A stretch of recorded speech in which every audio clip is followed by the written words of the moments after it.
The first thing I did after Rebirth was replacing the plain water in the pesticide bottle with actual DDVP in my past life. Right after our family became the village's first 10,000 yuan household, my husband's business venture failed, leaving us 130,000 in debt. Overcome with guilt, my husband said he didn't want to burden me and his mother anymore, then drank pesticide to end his life. To hide from debt collectors, my mother-in-law stashed our family's last remaining money inside a coffin. The debt collectors seized our house when they couldn't get their money, and I had my leg broken protecting my mother-in-law. Then at the funeral, my husband's coffin caught fire, all the money burned to ashes. I single-handedly kept this family afloat, working day and night to repay debts while caring for my mother-in-law till her last breath. Now I'm left with nothing but failing health and silver hair. Just as I was barely scraping by collecting scrap on the streets, I saw my long-dead husband walking down the road, well-dressed and arm in arm with another woman and their child. Darling, you were so clever, faking your death to escape those debts and still keeping the money to remarry me. My husband replied coldly, that woman was just a fool, since she took your place. It was only right she paid the price in every way. Overcome with shock and fury, I dropped dead on the spot. When I opened my eyes again, I'd returned to the day my husband faked his death by drinking pesticide. Qingji, I've failed you. Not only did I lose all our family's savings, but I'm also 130,000 in debt. I deserve to die. I won't drag you down with me. One bottle of pesticide. Dead men don't owe debts. My husband, Ji Yuping, knelt before me, weeping bitterly, and even prepared a coffin to prove his loyalty with death. He wept bitterly, consumed by remorse, and grabbed the pesticide bottle, ready to pour it into his mouth. Last time, I was too scared to stop it in time. This time, I lunged forward with lightning reflexes, gripping his wrist tightly and tilting the bottle outward. The entire bottle of pesticide splashed onto his clothes and the floor. Not a single drop made it into Ji Yoping's mouth. Ignoring Ji Yoping's dark expression, I dropped the bottle and grabbed his hand. Honey, money isn't worth your life. Don't do anything stupid. No matter how tough it gets, we'll find a way out. I'll even give you my dowry to pay off the debts. We'll figure this out together. I watched him with genuine concern, my expression full of selfless care. At the mention of dowry, his eyes instantly lit up with greed as he pressed urgently. Really, you'd actually give me your dowry? I sneered inwardly. All this dramatic performance was just for my dowry. Of course, we're husband and wife. Who else would I help if not you? After a long round of pleading and persuasion, Ji Yuping pretended to give up on his suicidal thoughts and happily went to collect my dowry. Watching the barely contained excitement in his eyes, a chill settled in my chest. In my previous life, Ji Yuping used the pretext of repaying debts to swindle my dowry. He faked his death by drinking pesticide, emptied the family savings, and ran off with another woman while protecting my mother-in-law and his empty coffin. I got my legs broken by debt collectors and was left with crushing debts. I ended up spending my life repaying debts and caring for my mother-in-law, reduced to scavenging scrap on the streets. Meanwhile, Ji Yuping remarried and lived happily with his new family of 3. Thank heavens for giving me a second chance. If my husband wants to drink pesticide, plain water won't do. Let's make it the real deal too. I gave Ji Yuping all my dowry to pay off his debts. Even my mother-in-law, who's always been critical of me, looked puzzled, wondering why I was so agreeable. I wiped away my tears and said, Mom, Yeping and I are one as husband and wife. His debt is my debt, even if we have to live on bran and vegetables. I'll help him pay it off. Good thing you still have some money. Our meat supply from now on depends on you. My mother-in-law instantly went on high alert, shooting me a withering glare. I knew you were up to no good. That's my burial money. Why should I spend it on you? She turned and went inside to fetch her own savings, placing them in Ji Yoping's hands. Son, take this money too. Their eyes exchanged silent arguments, but Ji Yuping accepted it without hesitation, nearly cleaning out the family's entire savings. I know he won't repay the debt. They just took the money and ran, leaving me saddled with all 130,000 in debt. But it doesn't matter. Soon he won't need the money anymore. Early the next morning, a loud door slam echoed from outside the courtyard. A group of tall,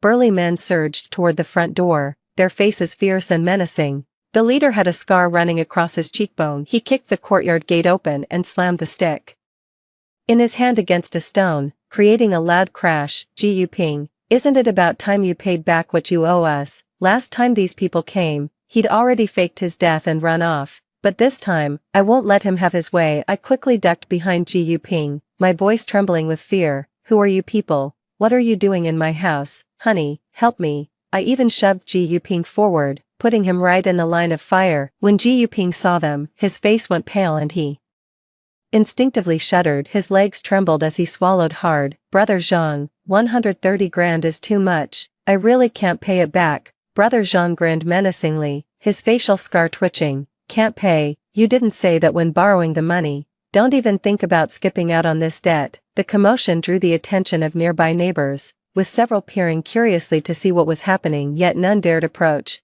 Gathering at a distance to gawk, Ji Yuping just became a 10,000 yuan household, and now he's already 130,000 in debt. What a turn of events. It'll take lifetimes to pay this off. This business isn't worth doing. Perfect. Not only did I fail to make money, but now creditors are knocking at my door. The crowd of onlookers grew larger, buzzing with gossip and speculation. Ji Yuping flushed crimson and shouted, I've got no money to give you, just my life. If you keep pushing me like this, you might as well take my life as payment. Brother Zhang sneered, looking at him mockingly. You think you're worth 130 grand? He thought Ji Yuping was making threats, but the next second, Ji pulled out a pesticide bottle. Death clears all debts. Qingji, for you and mom, let my life be the repayment. When I'm gone, just put me in the coffin we bought. No need for extra expenses. Bury me quickly. With a face full of martyrdom, he still made sure to polish his own reputation. With that, he grabbed the bottle and gulped it down in one go. Even afraid I'd stop them, they gulped it down in a hurry. Everyone was stunned as they watched Ji Yuping suddenly drop the bottle, his mouth frothing and body convulsing violently. I threw myself at him, sobbing, darling, don't leave me. How could I live without you? Before I could reach him, my mother-in-law wailed and caught Ji Yuping as he collapsed. My son, how could you make your mother bury her own child? You're my only boy. Like a mother hen protecting her chick, she shoved me away fiercely. Don't come near me. No one touch my son. I slumped to the ground several meters away from them, burying my face in my hands.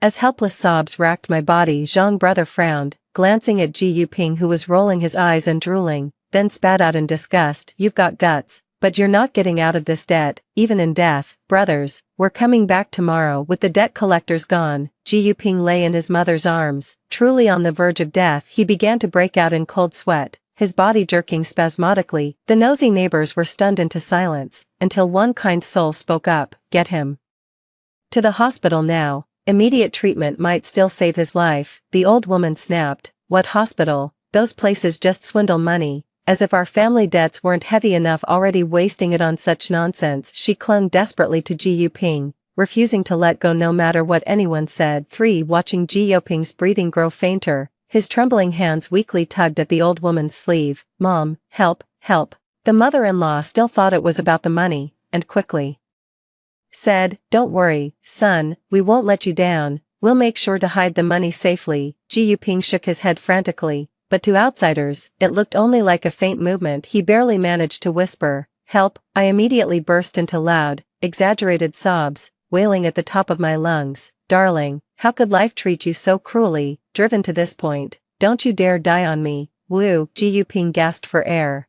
his eyes rolling back as he nearly passed out. The neighbor auntie urged me, Qingji, get your man to the hospital now. Even the clinic would do. Lying here is just waiting for death. Dazed from crying, I sluggishly tried to stand when my mother-in-law rushed over and grabbed me. Don't you dare go. Yuping is still lying here, and instead of caring for him, you're off chasing after some doctor. She tried every means to block them, and others couldn't hold back anymore, saying, Yuping's mother. Yuping isn't dead yet. Hurry and get a doctor to save him.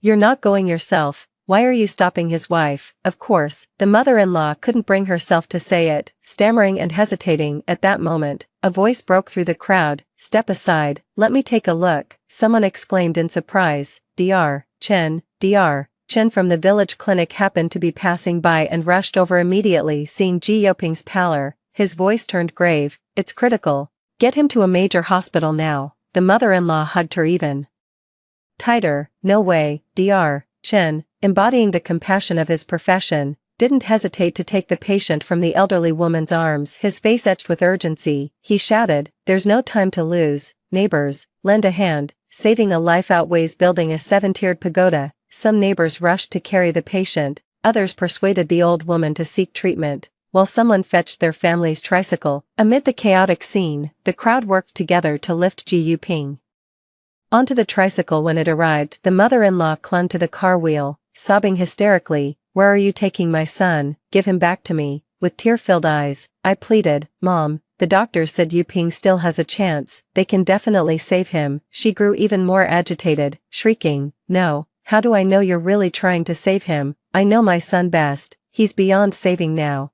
Don't take him to the hospital." Everyone was stunned by her resolute words. It was utterly incomprehensible. "You're his own mother, how heartless can you be to let your son die without even trying?" The mother-in-law snapped angrily. "What do you know? I have my reasons." No one understood her reasoning, but the next moment, everyone witnessed the barely conscious Ji Yuping begin vomiting violently. At first it was just vomit, and everyone around instinctively pinched their noses and backed away. Within seconds, Ji Yuping began vomiting blood, a torrent of crimson gushing from his mouth, as if a gaping hole had torn open inside his abdomen. Everyone was still reeling from the shock of Ji Yuping suddenly spitting blood when the grandmother had already rushed over and pulled him back. She put her hands on her hips and shouted, "I told you we shouldn't take him to the hospital. Now look what happened. Moving him around made my son vomit blood." The neighbor spat in disgust and jabbed a finger at my mother-in-law. "We're trying to save your son, even got the tricycle ready, and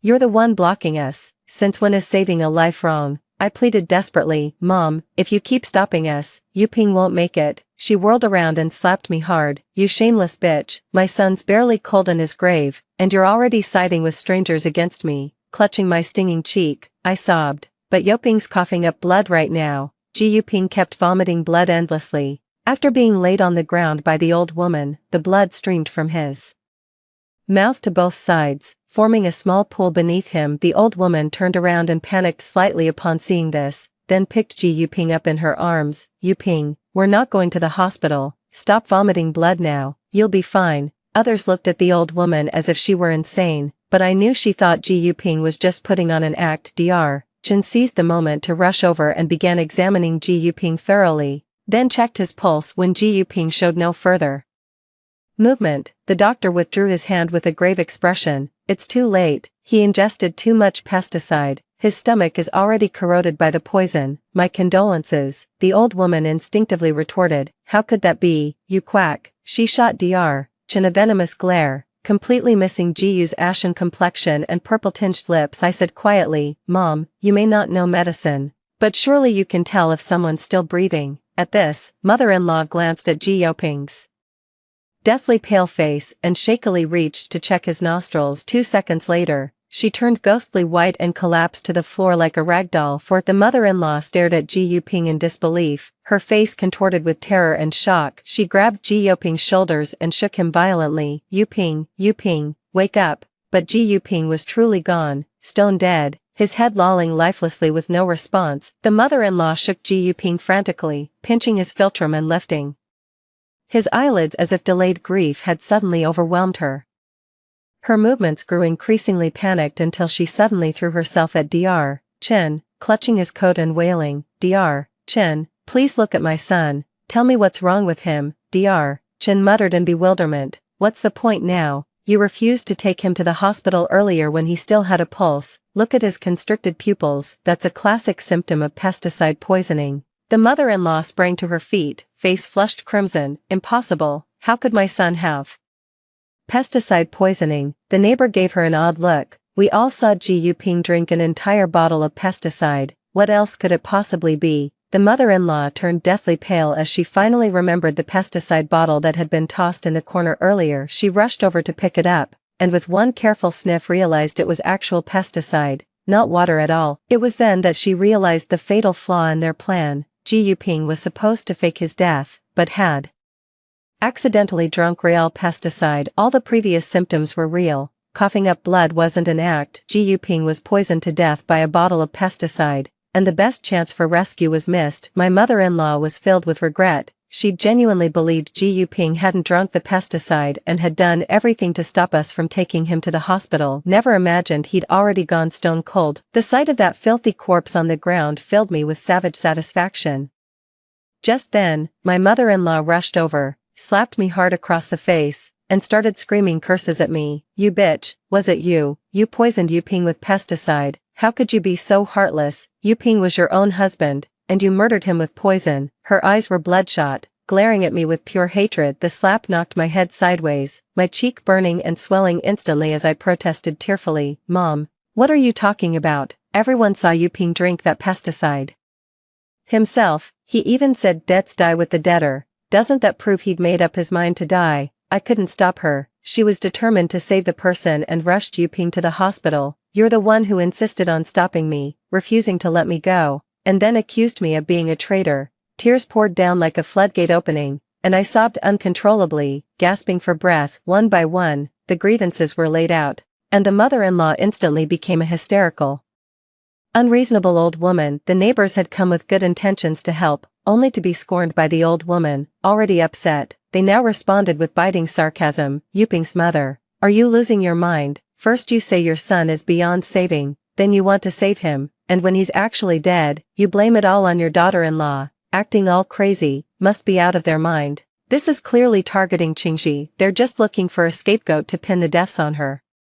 Pa serves that son of hers right for dying. He brought it upon himself. They took turns tearing into the mother-in-law, each insult more vicious than the last. As for me, the slap mark from when I tried to help still lingers, just a poor widow now. The mother-in-law rolled her eyes in fury, her chest heaving with anger. What do you know? My son was perfectly fine before this. Everyone thought grief had driven her mad, and Dr. Chen sighed, though no treatment is needed, we should arrange cremation immediately. The corpse will decompose quickly in summer heat. At these words, the mother-in-law began hemming and hawing again. As she remained silent, another voice piped up from the crowd, no cremation. Brother Yuping insisted on a traditional burial. 5. A strikingly beautiful girl emerged with the sound, her face flushed with restrained anger. The moment I recognized her, my fists clenched involuntarily. None other than Yan Xiaoyan, the woman Ji Yuping had eloped with after faking his death in my past life. Ji Yuping married her and lived happily ever after,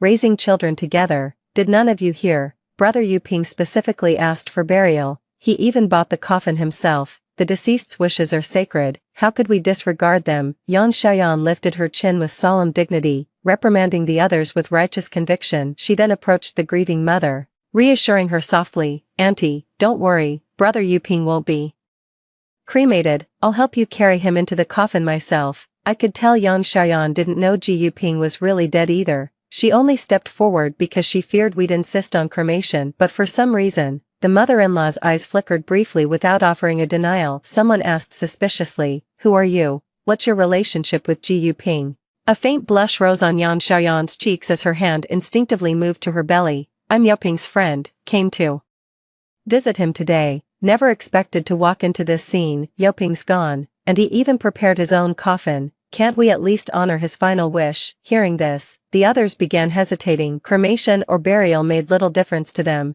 They'd just been following the doctor's advice out of habit. The mother-in-law suddenly became effusive, grasping Yan Xiaoyan's hand. Xiaoyan, we're so glad you're here. Our family has no one reliable to lean on. You simply must help us. She eagerly pulled Yan Xiaoyan inside while waving off the neighbors. Nothing to see here. She's a distant relative of ours, Yuping's friend, just here to help. She placed Ji Yuping into the coffin, then turned to close the courtyard gate. The neighbors, seeing there was no excitement to watch, dispersed. Only Dr. Chen kept shouting repeatedly that the body should be cremated. As soon as I stepped inside, Chen Xiaoyan's gaze settled on me, laced with a subtle, covert challenge. So this must be the sister-in-law. Why is she dressed so shabbily? Brother Yuping runs a big business. How come he hasn't bought you a few new outfits? She giggled behind her hand while fussing with her brand new outfit. Anyone could tell Ji Yuping had bought it for her without asking. Mother-in-law beamed at Yan Xiaoyan like sunshine, then shot me a withering glare. Where are your manners? Hurry up and pour Xiaoyan some water. I answered and left, only to quietly double back after exiting the room. The mother-in-law was enthusiastically persuading Yan Xiaoyan to stay at home. You're carrying the Ji family's first grandson after all. You should rest more. No need to exhaust yourself with travel. Yan Xiaoyan snorted arrogantly. Mom, I came looking for Brother Yuping. If I hadn't nearly been cremated today, I wouldn't have set foot in this house. I'll just check on Brother Yuping and leave with him before those debt collectors show up again. As she moved toward the coffin, the old woman quickly grabbed her arm to stop her. Actually, Yuping told me earlier he's leaving at nightfall to handle some business. He wants you to stay here for a few days. That coffin's bad luck anyway, and it's empty, there's no point looking. Yan Xiaoyan glanced at the sky outside and pursed her lips. Fine, I'll wait for Yuping to come find me. But that old hag's face makes me sick to look at. The mother-in-law forced an ingratiating smile. Shen Qingji's just a barren hen, she's nothing compared to you. Once you deliver this baby, she'll be at your beck and call. Standing outside, I unconsciously dug my nails into my palms. No wonder mother-in-law hid the truth about Ji Yoping's death. She was afraid her precious grandson would slip through her fingers. I didn't expose her, complying with everything. Even when my mother-in-law demanded I vacate my room, I agreed without hesitation. The next day, the mother-in-law held a funeral for Ji Yuping. As soon as the mourning hall was set up, the debt collectors who had come before returned. Zhang Yong cast a cold glance around the courtyard and chuckled darkly. Well, looks like you're holding a funeral. Since you can afford a coffin, how about paying back what you owe? 6. The mother-in-law glared at them furiously. My son's already dead. What more do you want from us? Can't you let us live in peace? Zhang Yong propped his club against the table and sat down with the air of someone who owned the place. Ji Yuping may be gone, but his wife and mother are still here. The debt he owed, you'll pay it in his stead. A gang of thugs glared at us menacingly, sizing us up from head to toe. Granny's face fell. She never imagined Ji Yoping's death wouldn't settle the debt. We couldn't repay this even if we worked our whole lives. Someone raised a club and smashed a wooden stool to splinters. The old woman shivered and snapped. Shen Qingji, hand over the money. All of it, now. I hid behind her and sobbed. Mom, how could I possibly have any money? I even gave my dowry to my husband. I don't have a single penny left on me. Zhang Yong seemed to be waiting for just that. Without hesitation, he replied, no money, no problem. This house of yours is still worth something. Hand over the property and the land too. Take anything of value to settle the debt. At the word of command, they began ransacking the place, taking everything down to the pots and pans. I pretended to be scared and hid in the corner, making no move to stop it. Granny winced in distress at the sight. When someone reached for the freshly painted stool, she lunged forward and clung to it like a lifeline. She'd even reach out to stop someone from taking an old, worn-out iron pot. This belongs to my family, you can't take it, you're bandits and thieves, just kill me already. But how could these people care about an old man? They just turned and walked out. The mother-in-law blocked the way and even took a few hits. Even the decorations in the funeral hall were torn down, and wreaths and various ornaments were violently smashed onto the ground. In just a few minutes, the entire house looked like a tornado had hit it, complete chaos everywhere. The grandmother sat in the mourning hall, sobbing and wailing, slapping her thighs and cursing the heavens. In the chaos, someone knocked over a candle, igniting the fabric hanging nearby. The fire spread to the coffin,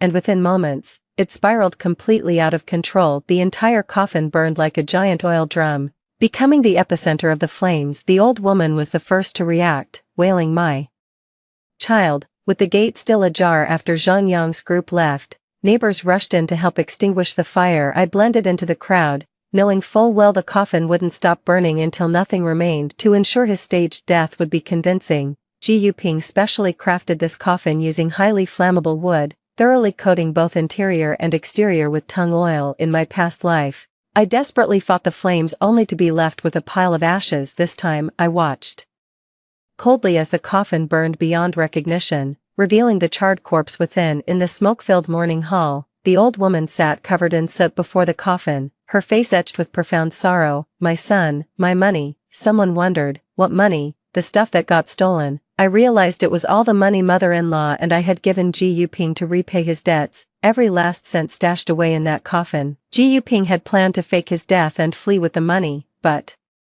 never expected that the fake death would turn real. As for the money, I took it out long ago. At that moment, Yan Xiaoyan, who had been hiding in the inner room, also heard the commotion and rushed out. At the sight of the charred corpse, she let out a piercing scream and nearly fainted, crying out, Brother Yuping. Yan Xiaoyan trembled, turned, and violently vomited. She rushed at her mother-in-law again, grabbing her by the collar and demanding answers. How could Yuping be dead? You told me he was alive, you old hag. You lied to me. Caught in her lie, the mother-in-law feigned concern. I did it for your own good, Xiaoyan. Your health couldn't take the truth. Yang Xiaoyan dropped all pretense, shoving the old woman violently as she cursed. Stop making excuses. with him gone, I won't stay here another minute. What do you think you're doing? You will deliver this baby safely, no complications. Seeing Yang Xiaoyan about to leave, her mother-in-law sprang up to grab her. 7 Yang Xiaoyan wasn't one to be trifled with either, looking down at her mother-in-law with icy disdain. You're dreaming. I'd rather throw the baby away than give it to you. The mother-in-law immediately panicked, grabbing Yang Xiaoyan with both hands and pulling her into the house without hesitation. Yang Xiaoyan threw herself on the ground and started throwing a tantrum. Help, snatching women in broad daylight.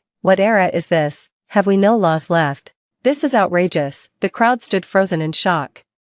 Before scrambling to intervene, Yoping's mother, what are you doing? Let her go. The old woman fired back without hesitation. That's my grandson she's carrying. This is a family matter. What business does an outsider like you have meddling in our affairs? Someone gasped. Your grandson. So that's Ji Yoping's child. In an instant, all eyes were darting between me and Yang Xiaoyan. I stared at Yang Xiaoyan in shock and demanded, you're pregnant with Ji Yoping's child. What exactly is your relationship with him? Yang Xiaoyan's face darkened. She had intended to walk away, but now even the matter of the child had been exposed. No, I have nothing to do with Ji Yuping. Stop slandering me. Let me go. Frantic, she shoved her mother-in-law while vehemently denying any relationship with Ji Yuping. The old woman shrieked, you're carrying the Ji family's heir. That makes you one of us. You will deliver this child, or you're a murderer. My son bought you a house and car. Everything you eat, wear, and use comes from his money. Even that gold chain around your neck was his purchase.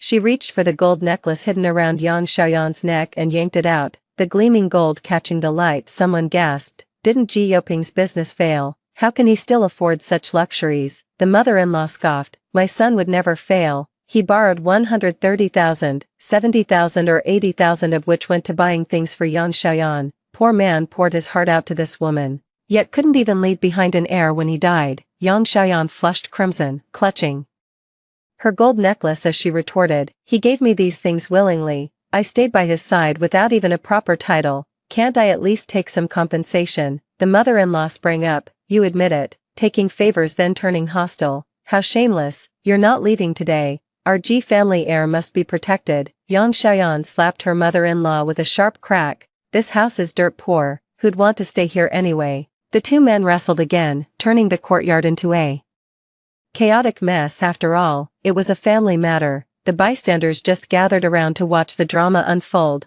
none stepping in to interfere. Soon, Yang Xiaoyan was writhing on the ground, clutching her stomach and moaning in pain. I'm in so much pain. I think I'm having a miscarriage. The grandmother panicked, terrified of losing her only grandson, and immediately had him taken to the clinic. Fortunately, the doctor said it was just a minor pregnancy scare and nothing serious. Yang Xiaoyan had a change of heart. Once the pregnancy complications actually set in, she stopped mentioning abortion altogether. The scene fell into a brief silence, and for a moment, the relationship between her and Ji Yuping resurfaced in everyone's minds. To make matters worse, my mother-in-law acted completely unbothered and casually gave me orders. Hurry up and get a kettle of hot water. Can't you see Xiaoyan is exhausted? My grandson can't have any trouble. As if she wasn't just in a heated argument with Yang Xiaoyan moments ago. My eyes welled up with tears, wearing a hurt expression. Mom, tell me the truth. Was Ji Yuping really cheating on me with Yang Xiaoyan? 8. My mother-in-law, accustomed to bossing me around, snapped unhappily. What? You actually have the nerve to complain? If you could have given us a son, Yuhei wouldn't have had to look elsewhere. Useless woman, my son is gone, and you've given me no grandchildren. Xiaoyan is carrying my only heir now. You'd better take good care of that baby, or you'll answer to me. Covering my face, I sobbed. I've slaved over this household, never sparing a scrap of new fabric for myself, pinching every grain of rice, only for Ji Yuping to spend our money on another woman. What does that make me? A flicker of guilt flashed through my mother-in-law's eyes before she retorted defiantly, what's the point of all this now that my son's dead? Your only duty is to raise his child properly. Wiping my tears, I sneered, exactly, with Ji Yuping gone. Why should I obey you people and care for his love child? From today onward, we go our separate ways. You and Yang Xiaoyan can play happy family. I'm returning to my parents' house. My mother-in-law immediately protested. You were Yoping's lawfully wedded wife. You'll keep his widow's vows. And don't you dare dump his mountain of debts on us. I shouted angrily. Not a single cent of Ji Yoping's debt was spent on me. Why should I repay it? Yang Xiaoyan took all that money. She's the one who Should pay it back, judge for yourselves, folks. I've slaved away for that mother and son all these years, even gave up my dowry, only to be cheated on. Now that my husband's dead, can't I even get my fair share? The neighbors all started chiming in. Plenty of widows remarry, going back to her parents is only natural, but raising another woman's child, that's just playing the fool. Exactly. All us neighbors have seen how hard Qingji has worked, she's never done your family the slightest wrong. Since Yu Ping left a posthumous child in this world, you should just focus on raising the baby. Keeping Qingji around would only make things awkward. The corners of my lips curled slightly as I continued. Let everyone here bear witness today. My husband Ji Yuping is dead, and they wronged me first. From this day forward, I sever all ties with my former mother-in-law, their family, and I will have nothing more to do with each other. My mother-in-law pointed at me furiously. You heartless little bitch, let's see how you manage to survive on your own. I didn't bother arguing with her and just walked away. I went home, packed my things, and left immediately. As I stepped outside, I spotted Zhang Yong and his gang marching off in that direction like a swarm of locusts. It was clear the Ji family would be picked clean sooner or later. I took back every last penny, both the dowry I'd given Ji Yuping and the money he'd stashed away for his fake death escape, then hid it all under a rock outside. When I counted it, there was nearly 10,000 yuan, enough to lay the foundation for my fortune. I hurried to the station with the money, putting distance between myself and this trouble spot. Later, my business grew bigger and bigger, and I no longer had to worry about food and clothing, nor did I have to carry the burden of huge debts. The next time I heard news of my mother-in-law was when I ran into a fellow villager. Since I left, the debt has fallen on my mother-in-law. And Yang Xiaoyan wanted to terminate the pregnancy and leave, but the fetus was too far along. She hemorrhaged heavily and died that same day, left with no choice but to repay the debts alone and endure beatings. The mother-in-law had to hand over Yang Xiaoyan's money. Most of the debt has been paid off, but there's still around 50 or 60,000 left. She couldn't pay her debts at all, had no one to turn to, and was relentlessly pursued by creditors. Eventually, she lost her home and was forced to wander the streets, surviving by scavenging trash. Not long after, my mother-in-law fell ill and died outside. My fellow villagers said I was lucky to have left early, otherwise I'd have been dragged into trouble too. I smiled without a word. No such luck. Just mending the fold after losing the sheep from a bitter lesson. Their stories have reached the end, but my best days are still ahead. That concludes our first story. Stay tuned for even more exciting tales coming up. Before the wedding, my fiancé and I had yet another argument about adding my name to the marital home deed. Soon after, he posted about his new car purchase. Some people are too calculating, trying to claim my assets before even crossing the threshold. Joke's on them. I used the house down payment to buy this outright. The comment section was flooded with his bros hyping him up, praising him for being a real man who doesn't spoil gold diggers. Just as I was about to call him for an explanation, bullet comments suddenly flashed before my eyes. Sigh, the male lead got corrupted by his buddies. Deep down he actually wants to build a home with the female lead. The female leads know better. Her parents could easily buy them a place, yet she insists on making him slave away for the down payment and demands her name on the deed. If the female lead just clarified that her parents would add the male lead's name to any future property purchases, he definitely wouldn't be angry anymore. I think those bullet comments are full of crap. The reason I demanded my name on the property deed is because my parents aren't asking for a dowry and are even giving 200,000 as a wedding gift. The next second, a text arrived from the buddy who'd been egging him on the most. Downtown condo paid in full, title in your name before marriage, will you marry me? The text came from Jiang Liang, Lu Lei's best friend. I stared at those words until my phone screen nearly burned a hole through it. A barrage of comments flooded my vision. Don't reply. This is the male lead's brother testing you. If the female lead replies, the male lead will truly give up. He's just being stubborn. I didn't reply, because Lu Lei came back. He tossed a car key onto the entryway console. I'm tired, not in the mood to argue. He marched straight to the couch and sank into it without even glancing my way. I swallowed my anger and approached. Lu Lei, what's your problem? He snorted through his nose. Can't you understand plain English? I'm saying we're not buying the house anymore. I bought a car instead. I clenched my teeth, swallowing my rage. That money included my parents' dowry contribution and our joint savings. What gives you the right to spend it without consulting me? He finally looked up, his eyes dripping with sarcasm. That 200,000 dowry from your family, you're just trying to buy half ownership of my apartment, aren't you? Wei Wan, you're quite the schemer, let me make this clear. This apartment is my premarital asset, it's got nothing to do with you, and your family's petty cash means nothing to me. I was shaking with rage. My parents, considering his modest means, asked for no bride price at all. They even gave 200,000 as dowry,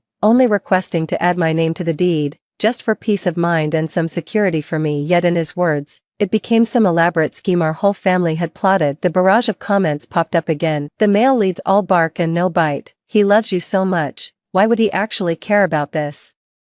He's just scared, terrified you'll still leave him after he gives everything. Staring at his expressionless face, I couldn't help but find it ridiculous. Fine, you bought the car, so when are you planning to pay me back my share? He acted like he'd just heard the most absurd joke. Your money, during all these years living together, wasn't it my money that paid for your food, clothes, and everything else? Let me do the math. You actually owe me. You've got 3 days to move out of this house.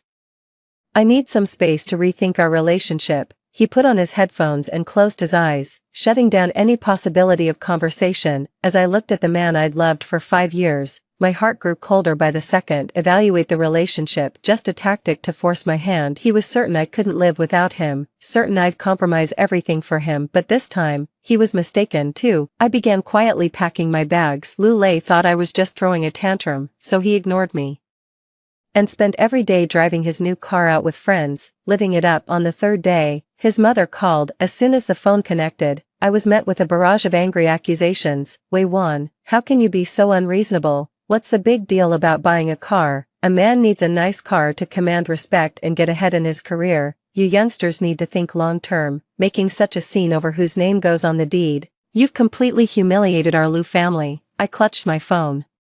Silent, Lei told me that as long as you apologize and promise never to bring up the house issue again, he'll let you move back in. It's not safe for a young woman to live alone. Listen to your aunt, go back and make peace while you still can. After all, women are meant to depend on men, I said calmly. Auntie, we've already broken up. There was a brief silence on the other end of the line, followed by an even shriller outburst. Breaking up? How dare you? You've wasted 5 years of your youth on our Lei. Who else would want you now? Listen here, don't push your luck. Get your ass back home and take care of my son. With that, she slammed the phone down. I stared at the disconnected call and let out a long sigh. So to their family, my 5 years of youth were just leverage to control me. That evening, Lu Lei returned with a gang of his buddies, including Jiang Liang. They barged into the living room noisily with bottles of liquor. Swaggering like conquering heroes, Lu Lei kicked my suitcase in the living room with a violent thud, sending it crashing against the wall. Wei Wan, you actually had the nerve to pack up.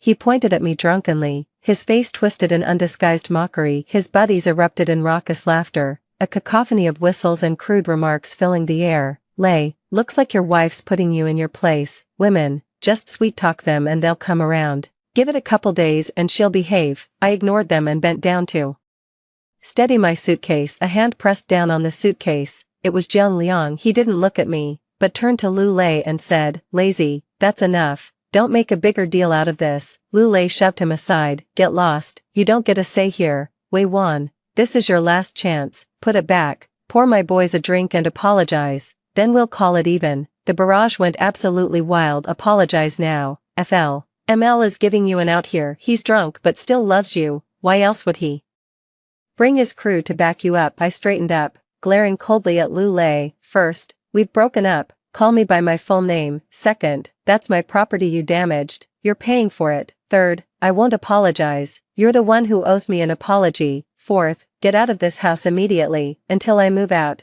I still have half the rights to this place. My voice brought the living room to an instant hush. Everyone was staring at me with disbelief in their eyes. Lu Lei's face flushed a deep purplish red, his eyes burning with alcohol and rage. He suddenly grabbed the liquor bottle from the coffee table and smashed it violently on the floor beside my feet. Shards of glass and splashes of liquor flew everywhere. Wei Wan, you ungrateful bitch, he roared. Jiang Liang lunged forward and clamped down on his other wrist, the one still clutching the bottle. Lu Lei, are you out of your mind? Me, crazy? She's the one who's lost her damn mind. Lu Lei jabbed a finger in my face, spitting venom, would sell her soul for cash.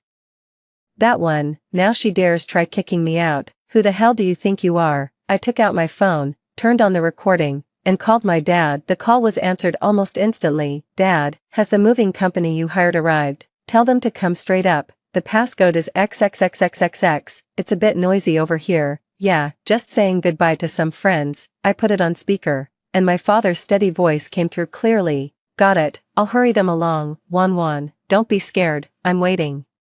In the car downstairs, Jiang Liang glanced at me with undisguised admiration and tenderness in his eyes. Lu Lei's expression froze instantly. His brothers exchanged uneasy glances, all traces of smiles vanishing from their faces. How could the female lead do this? She's publicly humiliating the male lead. Oh no, the male lead will never forgive her now. 3. The movers arrived promptly, working with practiced efficiency. Lu Lei and his brothers stood frozen in the living room, watching as my belongings were carried out piece by piece. The atmosphere was suffocating. Lu Lei's face turned from red to pale. He probably never imagined I'd actually leave, and with such finality one of the guys nudged his arm and whispered, Lei, maybe, we should bail for now. Lu Lei shoved him aside and pointed at me, roaring, Wei Wan, you've got some nerve. How dare you walk out on me? If you step through that door today, don't even think about crawling back to beg for my forgiveness. Ignoring him, I instructed the movers, please be extra careful with that vanity, it was a gift from my mother. OMG, the female lead is actually leaving the male lead for good. She's ice cold. Poor male lead, he only meant to scare her,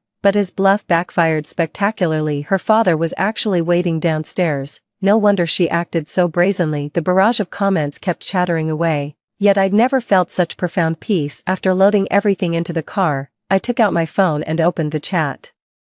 With Lu Lei, I screenshotted every single money transfer record from our shared savings over the years. Then I calculated the total amount, including the 200,000 dowry payment records, and sent it all to him. Lu Lei, the total comes to 378,600 yuan. I don't know how much you spent on the car, but transfer the remaining balance to me within 3 days, otherwise, we'll settle this in court. After sending the message, I blocked all his contact information. After finishing everything, I took one last look at the house I'd called home for years. These walls had once echoed with laughter and held my boundless dreams for the future. Now all that remained was the wreckage and nauseating memories. I turned and walked toward the door. Jiang Liang called out to me, Wei Wan. I stopped in my tracks without turning around. He stepped forward and draped a coat over my shoulders, covering the wine stains. The coat carried the crisp scent of soapberries. It's cold outside, he said in a low voice. You did the right thing. Without a word, I pulled open the door and walked out, not a trace of hesitation left behind. Downstairs, my dad was leaning against the car smoking. The moment he saw me coming down, he quickly stubbed out his cigarette. He didn't ask what had happened,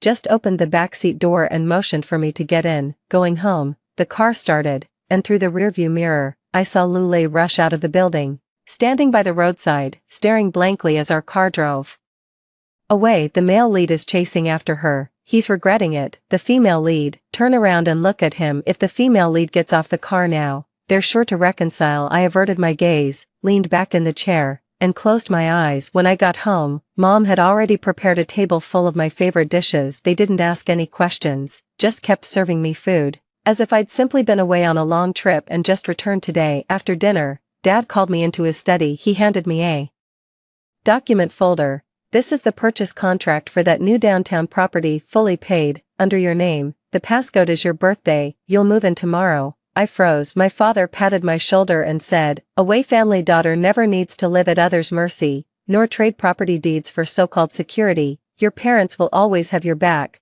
The floodgates of tears burst open at that moment. The next day, I moved into my new home, a spacious 180 square meter flat with minimalist decor I adore. Floor-to-ceiling windows framing the city's glittering skyline. I dug out Jiang Liang's text message again. Fully paid downtown flat under your name only, marry me. Gazing at the sea of twinkling lights outside, I replied with 2 words, have you brought your household registration book? The phone vibrated. Jiang Liang had replied instantly. I'd been waiting downstairs in my car. I walked to the window and pulled aside a corner of the curtain. By that familiar black SUV. Downstairs, Jiang Liang leaned against the door, gazing up in my direction. The streetlight stretched his shadow long across the pavement. The comment section exploded instantly. No, how could you do this? Heroine, have you no shame toward the male lead? It's a trap. Jiang Liang is definitely in cahoots with Lu Lei. They're conspiring to scam you. The female lead's judgment is clouded. She'll live to regret this. The barrage of comments kept raging, but I turned a blind eye as usual. I put down my phone, changed clothes, and headed downstairs. Jiang Liang straightened up when he saw me, his eyes betraying a hint of nervousness. I didn't think you'd reply. What made you think that? I asked. He paused, pulled out a pack of cigarettes from his pocket, took one out, then put it back. Lu Lei said you're head over heels in love with him, willing to do anything for him, and would never dream of leaving him. So, that text message. Were you testing me? He nodded, then quickly shook his head. Half and half. He looked at me with burning intensity. I wanted to see if you're really as dependent on him as he claims, and also to see if I stood a chance. What kind of chance? A chance to pursue you. I smiled. Jiang Liang, we've known each other for 5 years. In that time, you've been Lu Lei's closest brother. You've seen everything he's done, yet you've never said a word. Now that he's been abandoned by everyone, you think you've got a chance. What makes you think I'd jump from one hellhole straight into another? My words cut like knives, each one piercing the heart. Jiang Liang's face turned pale in an instant.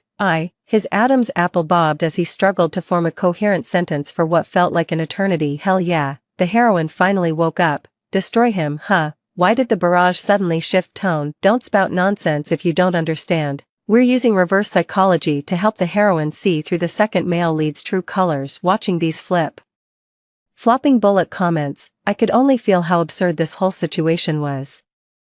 Jiang Liang, drop those improper thoughts of yours. I didn't come down here today to hear your confession. I'm here to discuss a business deal. He froze. Business, right? I crossed my arms and looked at him. Lu Lei owes me 378,600 yuan. I want you to help me get it back. After it's done, I'll give you 30%. The light in Jiang Liang's eyes dimmed bit by bit. He let out a bitter laugh. Wei Wan, is this really how you see me, or what? I shot back. You've been buddies with him for 5 years, and now, over a woman, you're stabbing him in the back. You're not doing this for money, so is it love? Don't say you love me. I cut him off coldly. Your love comes too cheap. With that, I turned and walked away. Wait, Jiang Liang called after me. He hurried over and pulled a craft paper bag from his car, handing it to me. What's this? Take a look first. I skeptically opened the file folder and pulled out its contents. The first page was a vehicle lease agreement.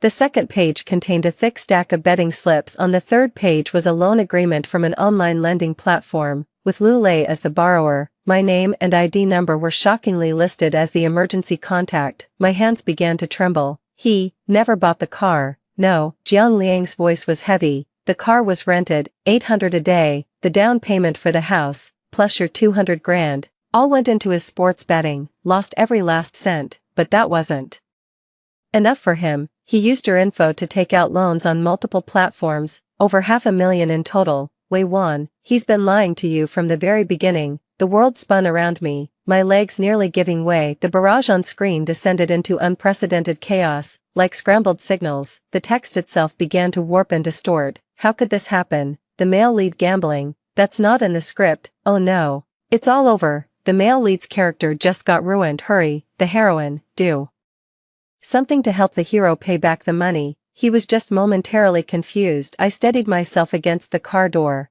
forcing myself to stay calm. How did you get your hands on these things? I have my ways, Jiang Liang said. I know Lu Lei better than you do. He's all about saving face, loves to brag, acts without thinking. Flatter him just a little and he forgets who he is. Those so-called brothers of his are nothing but fair-weather friends. When he had money, they all flocked to him. The moment he went broke, they vanished faster than anyone. This evidence was sold to me by one of the brothers. I tightened my grip on the document folder. What do you want? I told you. I want a chance to pursue you, Jiang Liang said, locking eyes with me and enunciating every word. I don't want the money. I'll help you get it back. Just give me this one opportunity. I gazed into his sincere eyes and remained silent for a long while. All right. For the next day, I arranged to meet Lu Lei.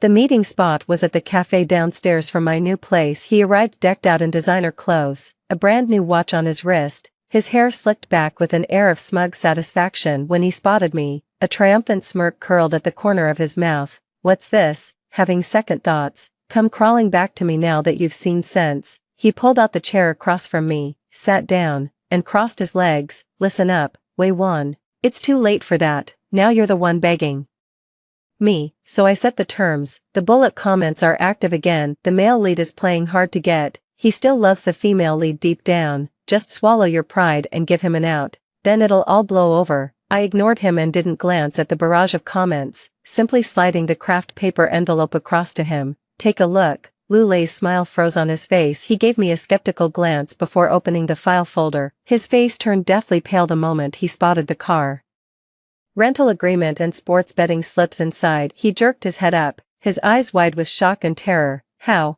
did you get these things? How I got it is none of your business, I said calmly, staring at him. Lu Lei, we need to talk. Talk about what? What do you want? His voice began trembling. Simple. Return the 378,600 yuan you owe me. And I placed the copy of the online loan agreement on the table. You're on your own with this 500,000 loan. It's got nothing to do with me. No way. He jumped up in agitation. I'm broke, completely wiped out. That's your problem to solve. I took a sip of coffee, then set the cup down. You've got 3 days. If the money isn't in my account by then, these documents will land on your parents' desks, and your bosses. How dare you? His eyes blazed with fury. See if I dare. I set down my coffee cup and stood up. Oh, right, I forgot to mention. Using my information to get a loan online already constitutes fraud. If I report you, guess how many years you'll be spending inside? Lu Lei slumped into the chair, his face ashen with despair. The female lead is so ruthless. She's pushing the male lead to the brink of death. He's already suffered so much. Why can't she just let him go? Was their 5-year relationship all a lie? I stood up and looked at him. Lu Lei, you left me no choice. I turned and walked away, leaving him trembling in despair. Over the next 2 days, my phone rang incessantly with calls from unknown numbers.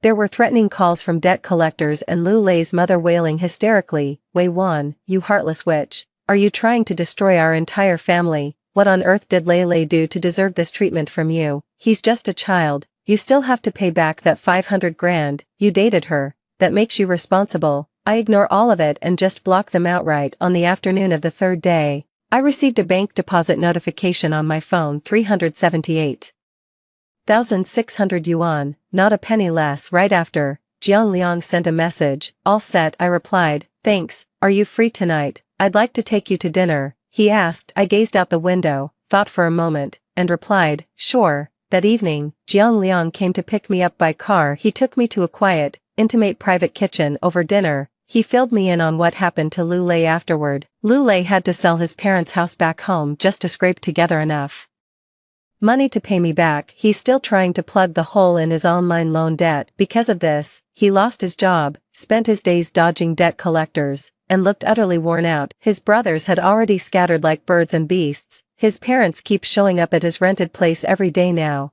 calling him an ungrateful son and a wastrel. Jiang Liang served me a portion of vegetables with his chopsticks. His mom even called you, didn't she? I nodded. Ignore her, her whole family's out of touch. See, the second male lead is way better, gentle and considerate.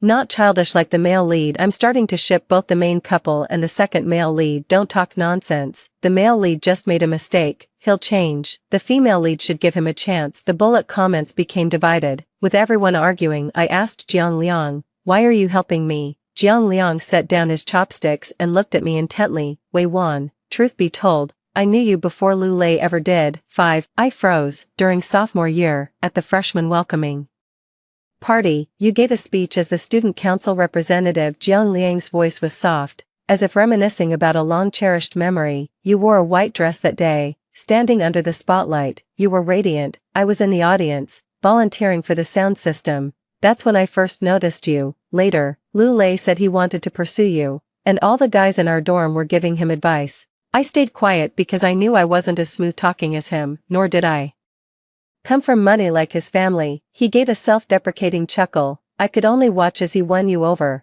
watch you two get together, watch him treat you well, and also watch him treat you poorly. Countless times I wanted to tell you the truth, about him flirting with other girls behind your back, about him spending your joint savings to show off by treating everyone to meals, but I didn't dare. I was afraid you wouldn't believe me, that you'd think I was just trying to stir up trouble between you. What scared me even more was that if I told you, you'd leave him, and then we wouldn't even be friends anymore. I listened in silence, my heart a whirlwind of conflicting emotions. So all these years, there'd been someone watching me from the shadows, someone I never knew existed. Wow, a secret crush turned into reality, so romantic. I told you the second male lead is the real canon pairing. As for the main male lead, get out of here already. No way, I'm still team original wife. The male lead is just temporarily blinded by lust. That day when you moved out of his place, I saw your dad come to pick you up. That's when I finally knew, you're not like him, you deserve better. Jiang Liang looked at me. Wei Wan, I missed out on the past 5 years, I don't want to miss out on the future.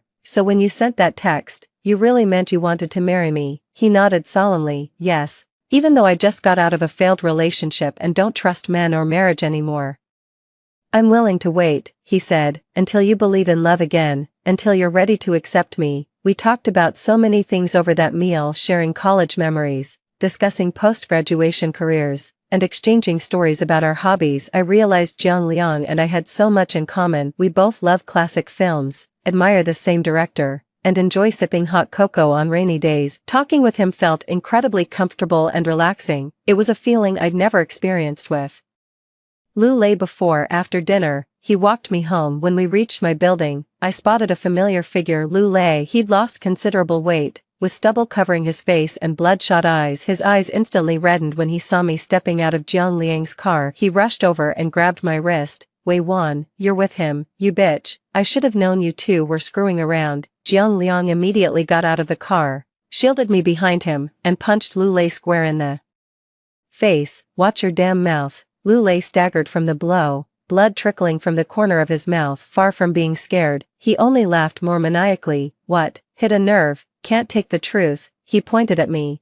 then at Jiang Liang. You damn adulterers, I must have been blind to ever fall for you. The male lead's gone mad. How could he say that to the female lead? That's love turned to hate. He still can't let go of the female lead. I stepped out from behind Jiang Liang, glaring coldly at Lu Lei. We're already broken up. Who I'm with is none of your business. None of my business. He laughed until tears streamed down his face. Wei Wan, you ruined me, lost my home, my job, buried in debt, and now you think you can just fly off with someone else, over my dead body. He suddenly pulled out a fruit knife from his pocket and pressed it against his own neck. If you dare go with him, I'll die right in front of you right now. Bystanders gasped in shock. Jiang Liang's face darkened as he immediately stepped in front of me. Lu Lei, don't be rash, put the knife down. Oh my god, the male lead is about to kill himself. Quick, heroine, talk him out of it. This is all the heroine's fault. She must take responsibility. I looked at Lu Lei's face, twisted with jealousy and resentment, and felt a wave of nausea, threatening suicide. That was his last and most despicable move. I took out my phone and dialed 911. Hello, officer. This is XX Residential Complex. There's someone wielding a knife causing trouble and attempting suicide. Could you please send someone over? My voice was calm. Lu Lei froze in shock. He probably never expected I'd call the police straight away. His hand started trembling, the knife tip leaving a shallow cut on his neck. Wei Wan, you, Lu Lei, cut the act, I said slowly, staring straight at him. Your life is your own business. If you want to die, don't stain my place with it. And don't bother me again, or I'll call the police.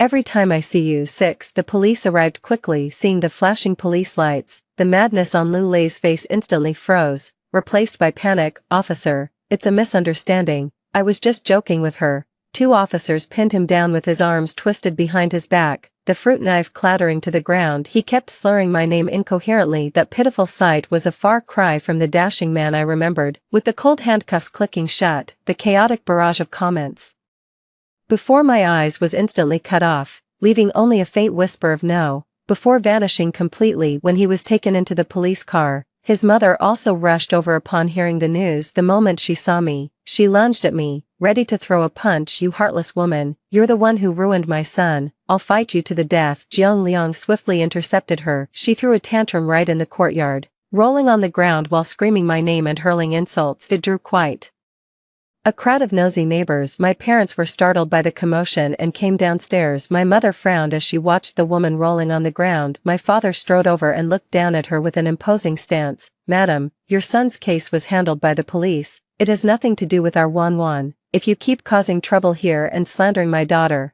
I won't hesitate to send a lawyer's letter to your doorstep. Lu Lei's mother choked back her sobs. She'd probably never seen my father like this before, and it clearly unnerved her.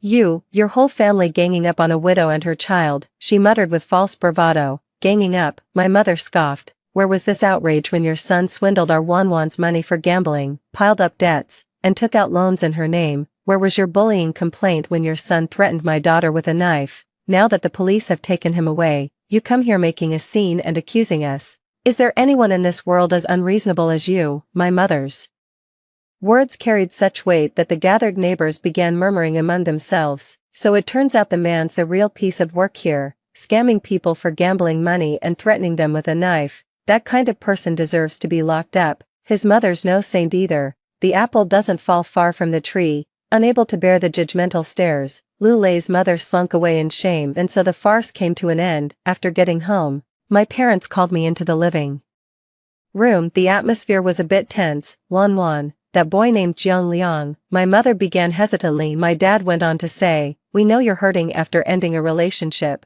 but matters of the heart can't be rushed. That Jiang Liang is Lu Lei's closest friend, but appearances can be deceiving. You'd better keep an eye on him. I understand their concerns." "Mom, Dad, don't worry. I know what I'm doing." I told them all about how Jiang Liang helped me and how he'd had a crush on me for years.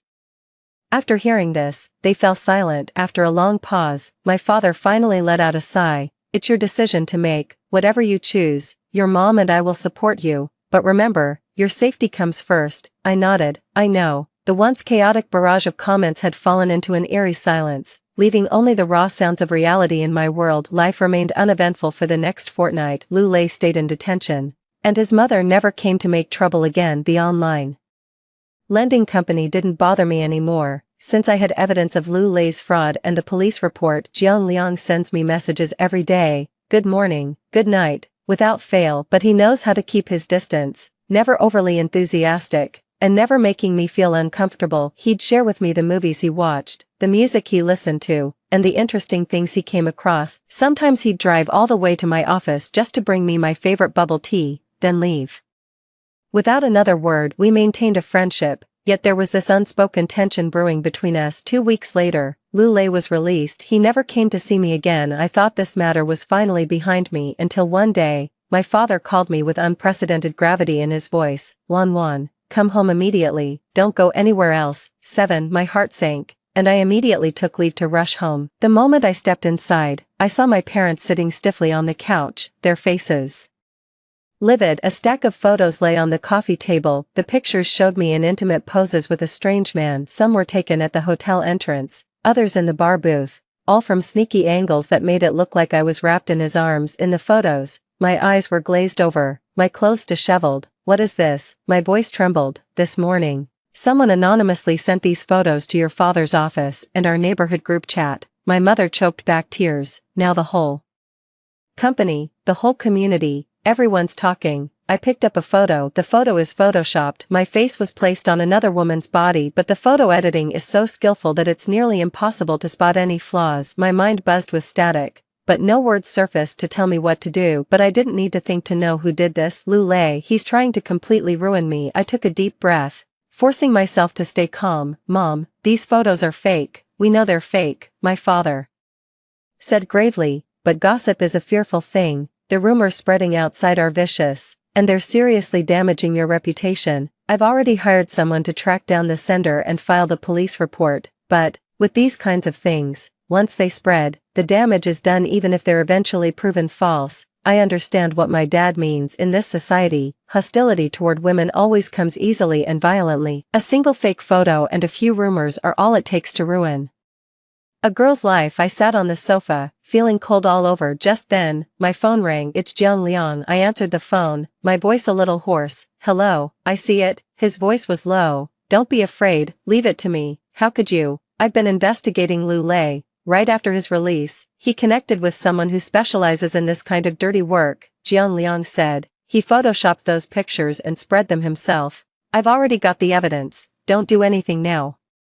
Wait for my instructions." After hanging up, I felt slightly more at ease, but the mere thought of those photos and the vicious gossip makes me feel like I can't breathe. I waited the entire afternoon. As evening fell, Jiang Liang sent me a link. It's a post from a well-known local forum. Title: Exposing My Addictive Gambler Ex, the Ultimate Jerk Who Owed Debts. Deep fake photos. and spread lies about his ex-girlfriend. Poster, it's me. Of course, Jiang Liang sent it under my name. The post details the entire journey of my relationship with Lu Lei, from dating to breaking up, how he sweet-talked me into handing over my dowry, secretly gambled away all our savings on sports betting, took out online loans using my identity, threatened me with a knife when I tried to break up, and later photoshopped fake images to smear my reputation after I started rebuilding my life. Every allegation is backed by irrefutable proof: bank transfer records, car lease agreements, betting slips, online loan contracts, police case receipts, detention notices. The smoking guns were several audio recordings and one video clip. The recording captured Lu Lei's conversation with the photo editor in crystal clarity,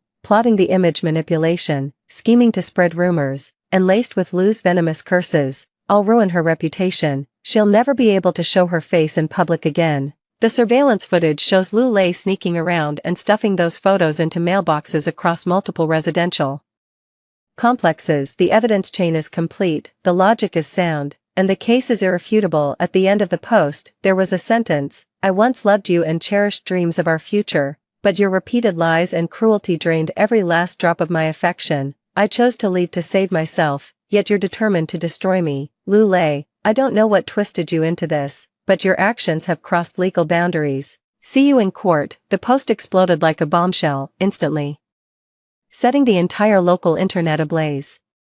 The views surpassed 100,000 in under an hour. The comment section was filled with harsh criticism and condemnation of Lu Lei. "Holy shit, this guy is absolute trash, a complete waste of space, gambling, online lending, threats of violence, and slander. This is a complete package of 5 evils. My heart goes out to you. OP, sue him immediately, throw away the key." Public opinion did a complete 180. The chairman of my dad's company personally called to express sympathy and vowed to strictly deal with employees spreading rumors. In our neighborhood group chat, those who'd been gossiping earlier all came forward with apologies. Staring at my phone, I felt tears welling up. Jiang Liang sent another message: "Come down, I'm waiting downstairs." 8. I went downstairs. Jiang Liang leaned against his car, spotted me, and flashed me a smile. "How are you feeling?" "Thank you," I said. This was the first time I had ever sincerely said thank you to him. "Silly, no need to be polite with me," he said, ruffling my hair. "Come on, let me take you somewhere." He drove me to the beach. The night sea was tranquil, with only the sound of waves lapping against the shore. We sat down on the sand, neither of us saying a word. After a long silence, I finally spoke up: "Jiang Liang, do you think I'm useless?" He turned to look at me and asked, "Why do you say that? Without you, I wouldn't have known how to handle any of this. I'd have been driven to the brink by him." "Wei Wan," he said, taking my hand. His palm was warm and strong. "You're not useless, you're just too kind. You think too highly of him and push yourself too hard. You're always trying to keep the peace, always leaving him room to maneuver. But you forget, some people don't deserve forgiveness. To deal with the wicked, you must strike harder than they do." I gazed at him under the moonlight, his eyes tender yet resolute. "So, you made that post for me too?" "Not entirely." He smiled. "I'm doing this for myself, too. I want everyone to know you're under my protection now. Cross you, and you cross me." My heart was struck hard in that moment. "Jiang Liang," I called his name. Does that question you asked me before still stand?" He froze for a moment before comprehension dawned, his eyes brimming with barely contained delight. "Which question?" he teased. I shot him a glare. He smiled, pulled out a small velvet box from his pocket, and knelt down on one knee before me. "Wei Wan, will you marry me?" I looked at the ring in his hand, tears streaming down my face with a smile. "I do." The next day, we went to get our marriage license. Holding the crimson booklet in my hand still felt surreal. Jiang Liang walked me home and kissed me on the forehead. "Honey, just let me wrap up this last bit of work, and then we're off for our honeymoon." I don't know what he meant by one last thing. It wasn't until 3 days later that I saw Lu Lei on the news. He has been formally arrested on multiple charges, including spreading rumors, defamation, invasion of privacy, and fraud. The smoking gun evidence that put him away wasn't just what I had. There was an even more damning piece. It was the complete transaction records of his overseas online gambling activities, involving millions. The evidence was provided by Jiang Liang. News reports indicate Lu Lei could face over a decade behind bars. His life was completely ruined. His mother came to see me once, knelt at my doorstep, begging me to spare her son. I didn't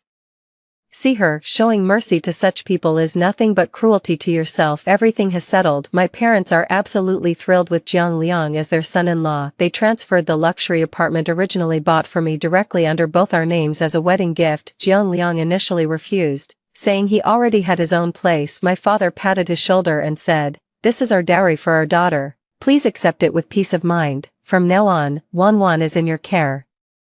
Jiang Liang's eyes reddened as he nodded solemnly. We kept our wedding ceremony simple. Only close relatives and a few best friends from both sides were invited on our wedding day. I walked down the aisle in my white wedding dress, arm in arm with my father, step by step toward Jiang Liang waiting at the altar dressed in a crisp suit. His gaze held such tenderness it could melt hearts. My father placed my hand in his. "Take good care of her. Don't worry, Dad." By the time we exchanged rings, I had almost forgotten those words that once seemed to be everywhere, but at that very moment, the last line of text suddenly flashed before my eyes. "Congratulations to our leading lady for finding true happiness. Cheers, cherry blossom." Then, all the words vanished like bubbles in sunlight, fading away bit by bit. The world finally fell into complete silence. After the wedding, we went to the Maldives for our honeymoon. Azure seas met sapphire skies, palm trees cast dancing shadows on pristine white sands. Like any ordinary couple, we'd hold hands while strolling, watching sunrises and sunsets together. Jiang Liang is an incredibly thoughtful person. He remembers all my preferences, prepares ginger tea before my period, and gives me massages when I'm exhausted from work. He treats me like a princess. I often wonder, what would my life be like if I hadn't mustered the courage to leave Lulei back then? If I'd listened to those barrage comments urging forgiveness and compromise, probably shackled to a gambling addict, living in daily terror of debt collectors, drained dry by him and his family of bloodsuckers until I'm withered and worthless, then kicked to the curb. Thank God I didn't. After returning home, we moved into our new place. Jiang Liang gradually moved his belongings in. His favorite models now adorned the study, suits hung neatly in the walk-in closet, and the balcony brimmed with his collection of succulents. This house gradually began to feel like home. One day, on a whim, I asked him, "That text you sent about gifting me a fully paid downtown apartment, was that for real?" He was cooking for me in the kitchen, and upon hearing the words, he turned around with an innocent expression. "Of course it was fake." "What?" I pretended to be angry. "Where would I get the money for a downtown flat back then?" He walked over with a laugh and hugged me from behind. "All my savings could barely buy a bathroom stall. And you still dared to brag. What's a little exaggeration when it won me your heart?" He nuzzled his chin against my shoulder. "But don't worry, darling, I've made it now. Downtown penthouse, Moon Colony. Just say the word, your man will make it happen." His antics made me laugh. This is the man I chose. He may not be perfect, but he'll always strive to be better for me. He would shelter me with all his love. That's more than enough. Story 2. It's been 3 years of dating Zhou Qinlin in secret, and he still refuses to go public with our relationship. At the party, someone teased me in front of him. "Lin, Jingji is so beautiful. Are you telling me you've never had feelings for her all these years?" Watching him clinking glasses with others, I felt a flicker of hope deep down. Leaning back in his chair, he casually brushed it off. "Don't talk nonsense. Jingji and I are just friends." I froze for a moment, suddenly feeling it was all rather pointless. "Yes, we're just ordinary friends, that's all." After I said those words, Zhou Qinlin seemed to glance at me. The atmosphere in the room froze for a few seconds. Someone quickly chimed in with a laugh to smooth things over. "Perfect. My buddy's actually been wanting to ask Jingji out." "Jingji, should I send you his WeChat?" I hadn't even responded yet. Zhou Qinlin abruptly set down his glass, stood up, and walked behind my chair. He draped an arm loosely around my shoulders and shot a glance at the person who had spoken. "All right, that's enough. She's my one good friend. She's a decent girl, pure-hearted. Don't let your riffraff friends mess with her." I gently moved Zhou Qinlin's hand away. I glanced at my friend, who looked somewhat embarrassed. "Just send it to me. Consider it a chance to make a new acquaintance." My friend promptly slid the business card over to me. I sent a friend request. Looking up, I met Zhou Qinlin's eyes glinting with ambiguous amusement. A dull ache throbbed in my chest. Instinctively, I started to rise from my seat. Zhou Qinlin held me in place, pulling out his phone and opening the camera. "Jingji, look at the lens." The lens captured both our faces. One face was dashingly handsome, with a roguishly charming smile. His face was pale, with a vacant, lost look in his eyes. After taking the photo, he immediately posted it on his social media with the caption, "Long live friendship." Suddenly, Everything felt utterly meaningless to me. This is the third year of my relationship with Zhou Qinglin, but in this whole world, only he and I knew. After stepping out of the restroom, I stood before the mirror and opened that WeChat moment. I commented long live friendship underneath it. Then I left early too. Zhou Qinglin called to ask where I'd gone. I told him I wasn't feeling well, and he didn't press further. He told me to get some rest before hanging up. Instead of going back to my rental, I went to Zhou Qinglin's place. Occasionally I'd stay over at his place, but there wasn't a single trace of me in the living room or any common areas. All my belongings were tucked away in the master bathroom. Zhou Qinglin didn't want our relationship to be public. I don't want my personal feelings to become public discussion. If you can accept this, then let's be together. This was the reason he gave me, so impeccably righteous. Truth be told, even if he hadn't given me any reason, I probably couldn't have refused anyway. After all, I owe the Zhou family and Zhou Qinglin a great debt of gratitude. Looking back now, it wasn't his private feelings that he didn't want to bring to light. It was just me, Fu Jingji. I scanned my fingerprint and went straight to the master bedroom, but as I passed through the living room, my eyes landed on a strawberry bear plush sitting on the sofa. That wasn't a plush I had bought, and something so childish certainly didn't belong to Zhou Qinglin either. Suddenly, it all clicked. That WeChat moment from tonight, he must have posted it for some girl to see, but strangely, I don't feel as upset as I thought I would. After clearing out my things from the master bedroom, I took off the necklace I'd worn around my neck for 3 years. Its pendant was a ring, a gift from Zhou Qinglin, yet for all those years, I never dared to wear it openly. Since it's something that's out of place, there's no reason to keep it. 3 On the third day in Harbor City, Zhou Qinglin gave me a call I didn't pick up. About half an hour later, he sent a message, "I'll hold on to the ring for 3 days. I understood what he meant. We used to have our occasional disagreements. He would always give me the silent treatment. In the end, I was always the one who had to work through it alone. Over these years, we've gone from college to entering the real world. I quietly followed in his footsteps, from Shanghai all the way to settling in Beijing. I never once thought of giving up before, but now, I'm truly exhausted." I replied to him, "No need to keep it, just throw it away." Zhou Qinglin didn't reply to any more messages. I stared at the WeChat interface for a while, then I blocked his account. For Zhou Qinglin's expression darkened. He poured himself another drink and downed it in one go. He overheard someone mention her. "My buddy seems to be serious about her. He even called me in the middle of the night, saying he's genuinely into her." Zhou Qinglin suddenly set down his glass. "She won't agree to it. Tell him not to waste his energy." "Lin, how do you know Jingji would refuse?" Zhou Qinglin kept his eyes lowered, staring at his phone as he swiped the screen intermittently. "Because Fu Jingji is in love with someone else, completely head over heels. Not even your buddies could help. If gods themselves showed up, it'd be useless." After saying that, he grabbed his cigarette pack, stood up, and walked out. Closing the door, he left the noise behind him. Zhou Qinglin lit a cigarette and unlocked his screen again. The chat window still showed Fu Jingji's last message, "Just throw it away." He took a deep drag from his cigarette, but it did nothing to ease the restlessness in his heart. He fired off another harsh reply, "It's already gone," but the message failed to send, the red exclamation mark glaring back at him. "He's been blocked." Zhou Qinglin froze for a moment, then let out an exasperated laugh. "Interesting. It's rare to see Fu Jingji throw such a tantrum with him. Let's see how long she can keep this up."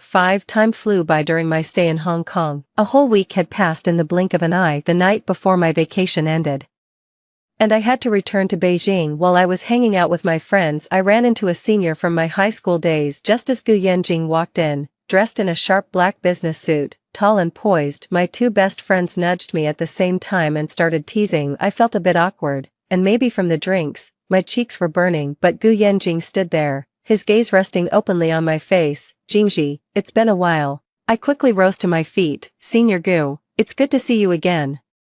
After Gu Yanjing took his seat, my best friend gently tugged at my sleeve. "Jingji, I only posted on moments that you're in Hong Kong to unwind." Senior Gu liked it the very same day. "He's been living abroad all these years and rarely comes back. Tonight, he must be here for you." I instinctively glanced at Gu Yanjing. He was slightly turned away, speaking with the friend beside him. In that fleeting glance, I caught sight of his sharp, well-defined jawline. Even back in school days he was quiet and reserved, but now he seems even more profound and restrained, intimidating.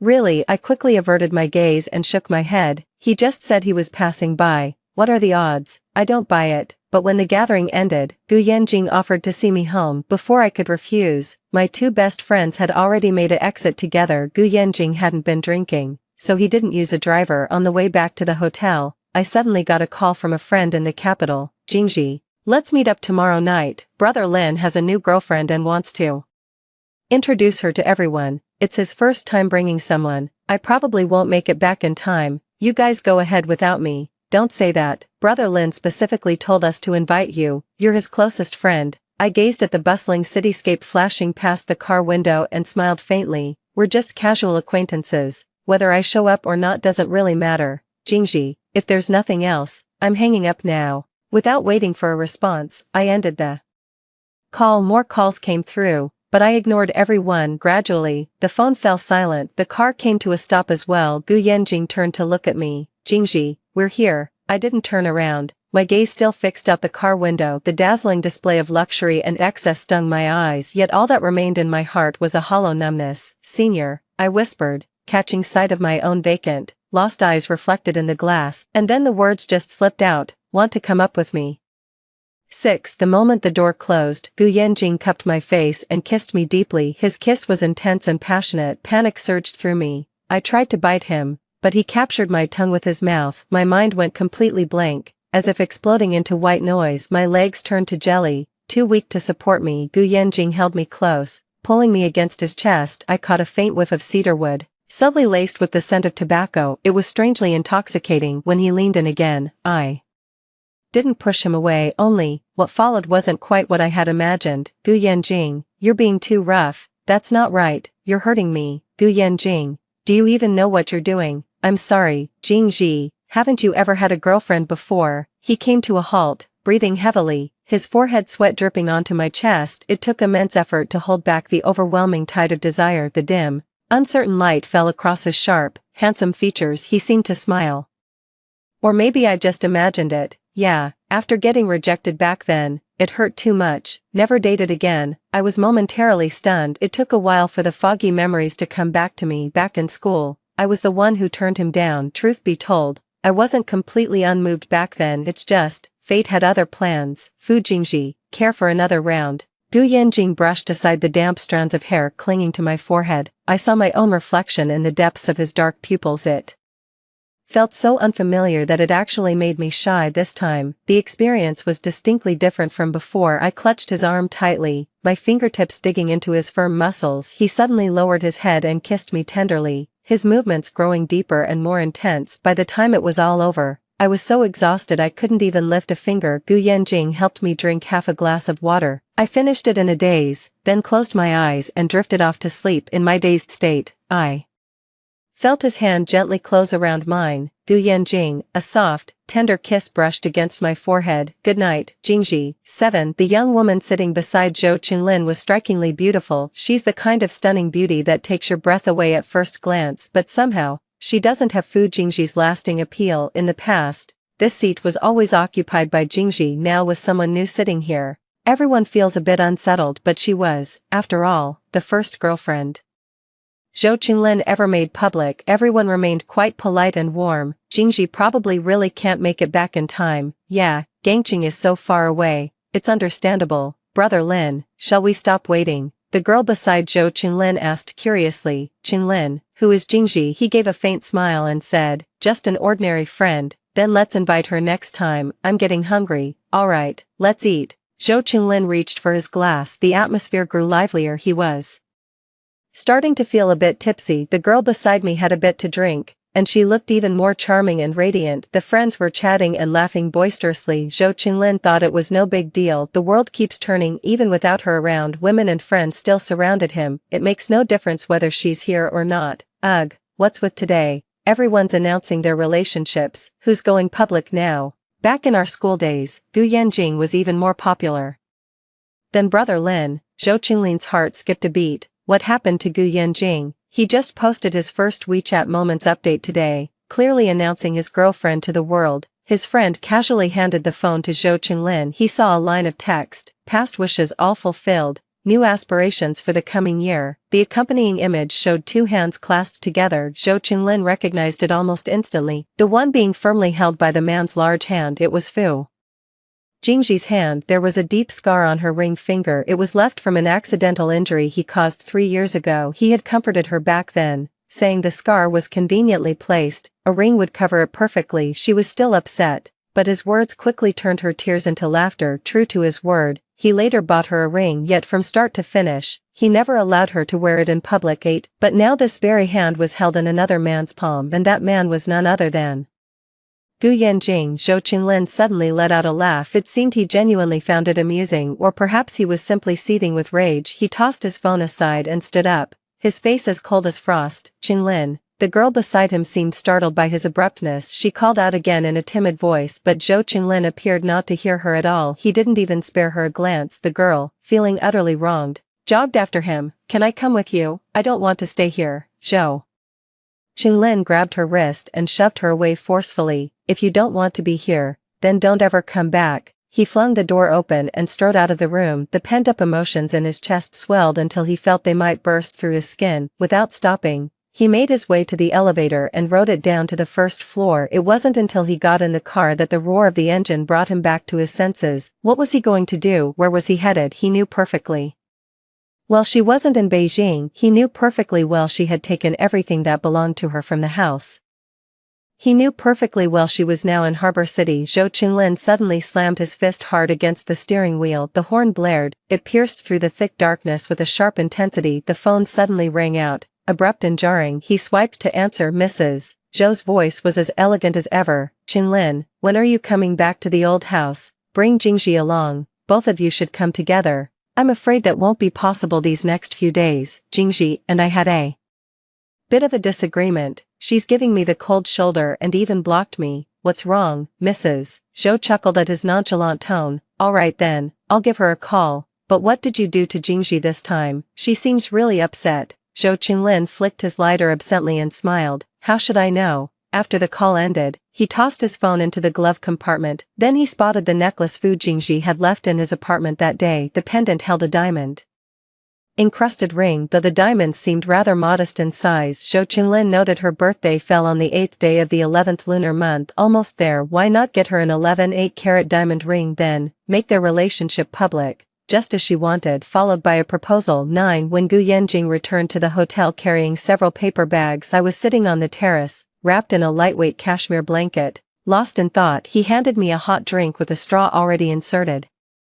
This place serves the most authentic Hong Kong-style milk tea. Would you like to try it? Thank you. I took the milk tea and looked up at him instinctively. Harbor City was overcast with continuous rain today, and the temperature dropped sharply. Gu Yanjing had only worn a thin trench coat when he went out, and his ears were slightly red from the cold. Have some too, to warm up, he agreed, but didn't take the hot drink. All right. Instead, he wrapped his arms around me from behind. I took small sips of my milk tea. Gu Yanjing lowered his head and pressed a kiss by my ear. It tickled a little, making me turn my face away to avoid it, but Gu Yanjing's kiss landed on my lips instead. The laughter in his voice mingled with the kiss as our lips met. Didn't you say I should have some milk tea too? I instinctively opened my mouth to retort, but not a single word escaped. His kiss consumed me before I could speak. The milk tea cup tumbled aside, leaving a sodden mess on the carpet, but his disheveled clothes told an even more chaotic story. The hem was stained with large, dark patches from watermarks outside the window. A dreary drizzle veiled the world in mist, yet inside, a moist, vernal warmth seemed to permeate the air. I found myself hesitant to meet his gaze. His gaze felt almost scorching in its intensity. Someone usually so restrained and self-disciplined, yet here he was staring with such raw desire. I could only turn away and bury my face against his shoulder. Jingji.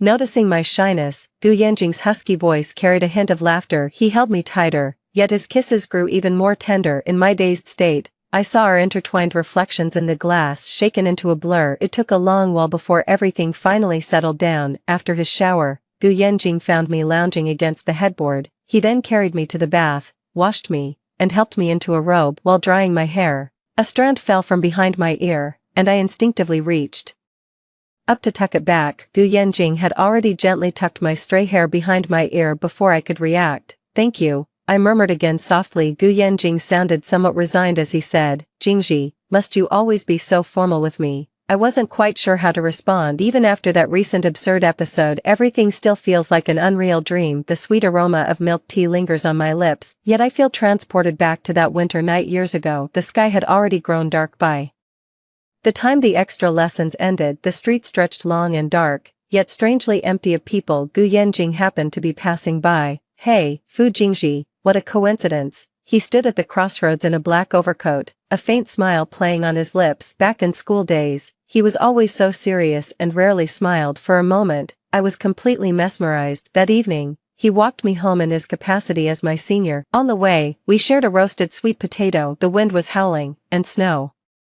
began to fall. He stood against the wind, shielding me from the snow. As we bowed our heads, our foreheads gently touched, yet we parted all too soon. In that moment, my heart quivered ever so slightly. Back then, I thought it was the sweet beginning of innocent love. Little did I know fate had orchestrated but a fleeting illusion of an encounter, whether it was years ago or at this very moment years later. 15 minutes ago, when Gu Yanjing went to take a shower, I received a call from Mrs. Zhou. She wanted me to go back to the Zhou family for dinner with Zhou Qinglin. I initially declined politely, but Mrs. Zhou mentioned that Zhou Qinglin's father would also be there. Since he rarely comes back, he wanted to see me. Hearing her mention Zhou Qinglin's father made my heart race with uncontrollable tremors. I felt like a fugitive hiding from the light, restless, trembling, with ice-cold hands and feet. Even after the call ended, I still hadn't recovered from the shock. That year, my budding feelings for Gu Yanjing had just begun to stir, not yet fully formed. It was a single phone call from Mrs.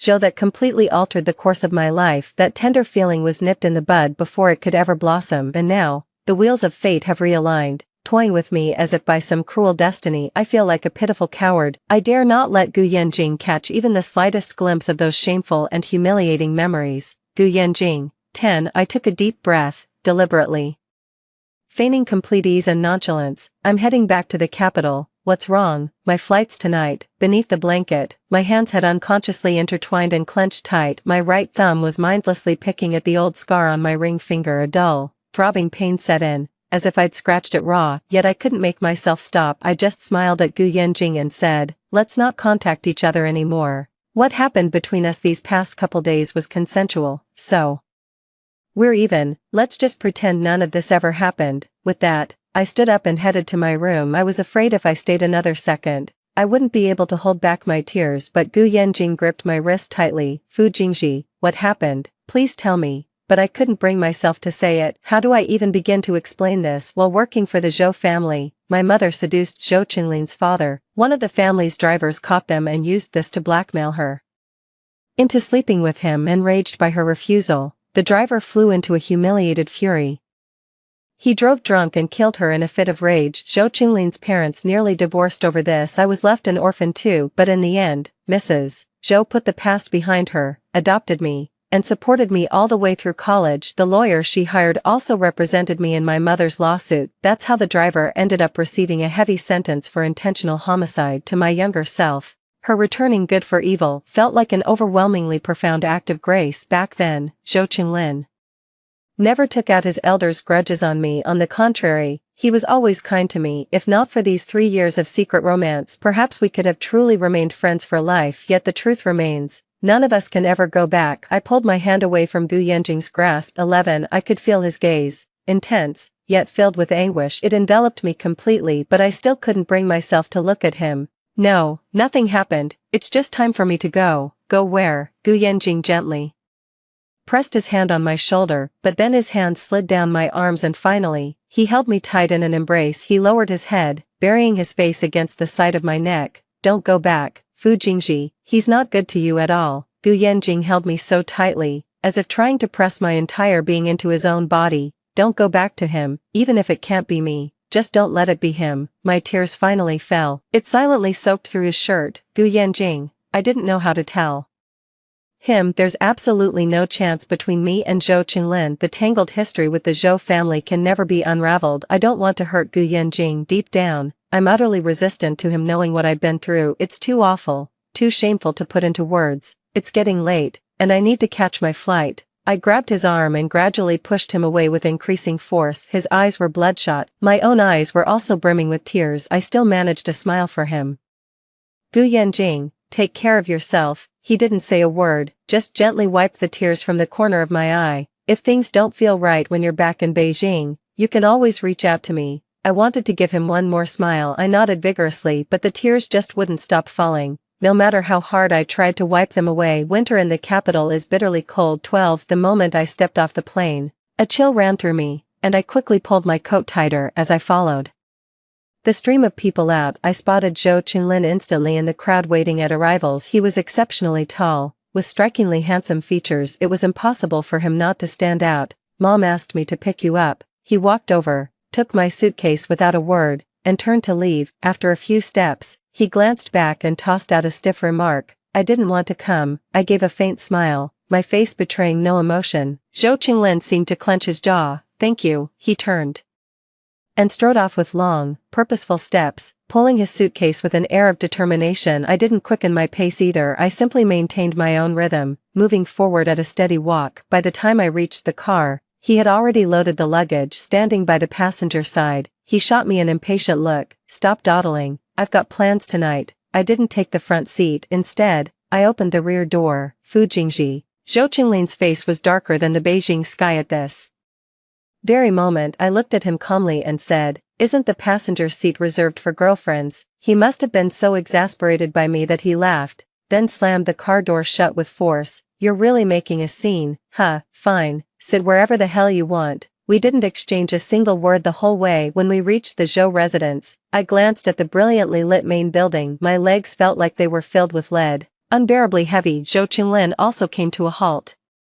In the twilight glow, he looked down at me with a condescending gaze. What are you afraid of? He's not going to eat you. It's not fear. I just don't know how to face him, and I'm ashamed to face the man I once called Uncle Zhou. Alright, I'm leaving early in a bit. Come with me. Zhou Qinglin finished speaking and walked ahead, yet I remained standing in place, unmoving. He turned back with an impatient click of his tongue. What are you standing there for? Fu Jingji, come here, quick. He waved me over with a gesture that felt deeply familiar. It was just like all those times he'd waited for me before and after school. I suddenly felt a weight lift off my shoulders. Honestly, being just regular friends doesn't seem so bad after all. I smiled at Zhou Qinglin and said, you're here. But he froze for a moment. Then, for some reason, he shot me a glare, yet their pace gradually slowed. The meal passed in quiet tranquility. Uncle Zhou's health has been declining these past 2 years, and he's considering moving back to Beijing permanently. Mrs. Zhou remained non-committal about the matter. Their marital relationship has been frozen solid over the years. They barely exchange a word at the dinner table. Not even arguments break the silence, and this silence has become the heaviest burden weighing on my heart. After dinner, Uncle Zhou summoned Zhou Qinglin to his study, but within half an hour, Zhou Qinglin stormed downstairs and dragged me away. As we left, I couldn't resist glancing back. In the lamplight, Mrs. Zhou's face was stern and expressionless. My heart suddenly clenched with a tremor. I spent a considerable period living with the Zhou family over the years. Naturally, I had frequent interactions with Madame Zhou as well, but it was the first time I saw such an expression on her usually gentle and affectionate face. That chilling expression sent shivers down my spine. Before I could process it, Zhou Qinglin had already dragged me into the car. For some reason, he was absolutely furious. Speeding all the way home, when we pulled up, he ordered me upstairs in a cold, hard tone. Once I move out of this house, I'm never coming back. Just like that clandestine affair we had. When I say I'm done, I mean it. Nothing in this world could drag me back. Fu Jingji, get out of the car. I'm not going up with you. I picked up my phone, unlocked the screen, and stared calmly at him standing outside the car door. If you try to force me, I'll call the police. Then go ahead and call the police. While you're at it, ask them if it's illegal for a boyfriend to bring his girlfriend home. Zhou Qinglin, we've already broken up. I never said we were breaking up. What's the point of rehashing all this now? I found it absurd, but was too exhausted to even laugh. Zhou Qinglin, I don't want to argue with you. I'm exhausted and just want to go home to sleep. Didn't you say at the airport that you had plans tonight? Go ahead with your business. I'll just take a cab back. Zhou Qinglin stood outside the car. Enveloped by the deep night, his gaze held mine, profound and unwavering. After a long moment, he conceded with unusual softness, let me walk you home. One more refusal, Fu Jingji, and you won't be going home tonight. I chose to hold my tongue. 13. Zhou Qinglin has a deeply ingrained stubborn streak. Pushing back against him wouldn't do me any good. When the car pulled up outside my rental apartment, I thanked him and made to get out, but then Zhou Qinglin turned around and called out to me. Your birthday is on the 8th, which is next week. On your birthday, let's make a clean break for good. I want to say, that's really not necessary honestly. Parting ways quietly like this is for the best. Meeting again won't be awkward. We can still hang out naturally with mutual friends, just like before. My parents said we should take advantage of us both being in Beijing to give you a proper celebration. You wouldn't turn down your benefactor, would you? When Zhou Qinglin put it that way. I had no grounds left to refuse. Fine, have it your way. I pulled the car door open and got out. Without lingering, Zhou Qinglin immediately turned the car around and drove off. The winter night's wind was bitterly cold. After just a few steps, the chill had seeped right through me. I lowered my head, pulled my coat tighter, and quickened my pace toward the building entrance. As I approached the building, I suddenly noticed something in the shadows of the trees to one side. The orange street light cast a long, slender shadow. Gu Yanjing stood in the chilly night breeze of Beijing, wearing only a thin trench coat. He had been standing there for who knows how long. I stopped in my tracks, staring at him blankly. Gu Yanjing, as he walked toward me. Beijing was graced with its first snowfall. Snowflakes settled on his hair and shoulders, yet he paid them no mind. Gently, he brushed the snow from my bangs instead. Time seemed to roar past, hurtling us back to that winter. Then, Gu Yanjing pulled out a roasted sweet potato from his coat, still warm to the touch. He broke it in half and handed one piece to me. I took it in a daze, the sweet aroma slowly blooming on my tongue. Tears fell without warning. He kept his head down, our foreheads occasionally brushing against each other. We just stood there like fools in Beijing's first snowfall, eating that roasted sweet potato. Fu Jingji. His slender fingers brushed against the corner of my lips, wiping away a small smudge of black stain. What am I going to do? My family kicked me out. My parents said the Gu family hasn't produced a single irresponsible man for generations. Why? So, an outlier like me has no home to return to, even if I wanted. He was smiling, but his eyes held no warmth. I felt a faint pang in my heart. A wave of bitterness washed over me. Perhaps the snow was falling heavier now, so my vision blurred as well. But Gu Yanjing, I don't need you to take responsibility for this. Besides, this isn't my first time. The remaining words were suddenly swallowed by Gu Yanjing's kiss. His lips were cold, as if snowflakes had melted upon them, yet that kiss burned with searing heat. It nearly melted me into a puddle of snowmelt. Fu Jingji, you know it well, I'm in love with you. None of that matters to me. He cradled my face and kissed away my tears. No text to translate. Tonight, I'm making a bet with myself. If you don't come back, I'll try to convince myself to let go and stop bothering you. But if you do come back, this time I won't let you go no matter what. His gaze burned into me, yet deep within his eyes flickered a trace of joy. That joy was so faint, so timid. My heart softened, making it impossible to break the moment. Right there in the entryway, Gu Yanjing kissed me again. 14. As he helped me take off my coat and scarf, he wrapped his arm around my waist and pulled me into his embrace. Our bodies pressed together with no space left between us. I could sense an impatience in him that seemed out of character. Gu Yanjing, you seem rather eager. His slender fingers began rolling up the hem of my cashmere sweater. Slightly calloused fingertips traced the soft flesh at my waist. His scorching palm gripped my waist again, pulling me back into his embrace. His kiss was fierce and deep. I closed my eyes, rising on my toes to meet him. Don't rush, Gu Yanjing, we have the whole night ahead of us. He looked down at me and smiled. It seemed like the first time since we met this time that I saw genuine warmth in his eyes. Gu Yanjing intertwined his fingers with mine as we descended together. Fu Jingji, then it's settled. We said the entire night, and not a single second less. That night, the snow fell ceaselessly until dawn. The snow had melted away overnight. Zhou Qinglin was the quintessential young master among young masters. 15. His days were always filled with lavish indulgence, surrounded by friends, never knowing a moment of loneliness or boredom. But these past few days, he often felt as though time was crawling by. The very pleasures I used to lose myself in now feel as tasteless as chewing wax. In that perpetually reserved room atop the club, while my friends were noisily enjoying their games of cards and billiards, an overwhelming sense of boredom and restless impatience completely flooded over me in that moment. Zhou Qinglin tossed the pool cue aside, grabbed his phone, and walked over to the floor-to-ceiling window. Just as he unlocked the screen, a WeChat message popped up. It was a few blurry photos. The background showed a crowded, noisy supermarket. The man and woman standing before the dazzling array of shelves were smiling at each other. In another photo, Gu Yanjing had his arm wrapped around her waist. Her body language showed not a hint of resistance. Zhou Qinglin's eyes gradually narrowed. If the previous photo of clasped hands was something he dismissed with a laugh and didn't take seriously, these new photos struck him like a gleaming blade, suddenly carving out a piece of his flesh. The pain hadn't even registered before the blood began to pour. As a man, and one who had experienced matters of the heart, he could tell at a single glance the two of them had already been physically intimate, and not just once. Zhou Qinglin saw his own bloodshot eyes reflected in the floor-to-ceiling window. His eyes were wide with fury, and his face was contorted into a near snarl. He fought to hold back, but in the end, he couldn't contain himself. The phone slammed into the ground, shattering into pieces. The lively, decadent revelry came to an abrupt halt. Everyone turned to look at him, their faces a mix of shock and fear. Yet Zhou Qinglin restrained himself, gradually calming down. He turned back to the crowd, his expression and tone both calm. "Carry on with your game, don't stop." With that, he stepped out and said, "I'm heading out for a bit, don't wait up for me tonight." He left the room, and the door closed behind him. The hallway was completely empty. Zhou Qinglin kept walking forward until he spotted a waiter.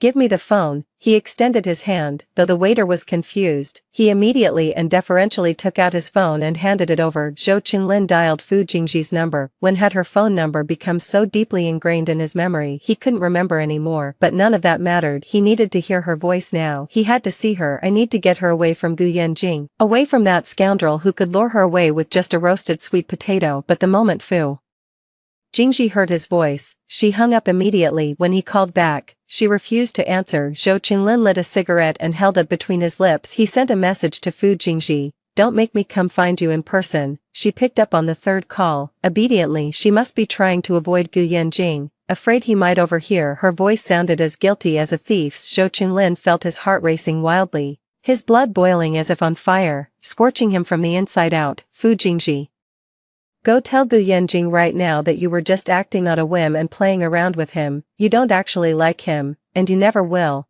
Tell him to get the hell back to where he came from. I'll pretend none of this ever happened. I'm forgiving you this once, and this is the only time." There was a full 30 seconds of silence on the other end of the line. 16. Zhou Qinglin could hear his own breathing, even his heartbeat. Those few dozen seconds stretched on so long he felt like he was suffocating. That night in Hong Kong, it might have been a moment of impulse, but not anymore. "I had a crush on him in high school, so it's only natural if I fall for him again now. And Zhou Qinglin, we're just friends. Friends don't get to meddle in each other's love lives. When we were together, you never truly acknowledged me. Now that I'm with someone else, nothing I do requires your forgiveness. Zhou Qinglin, let's move on. We had good times, let's part amicably."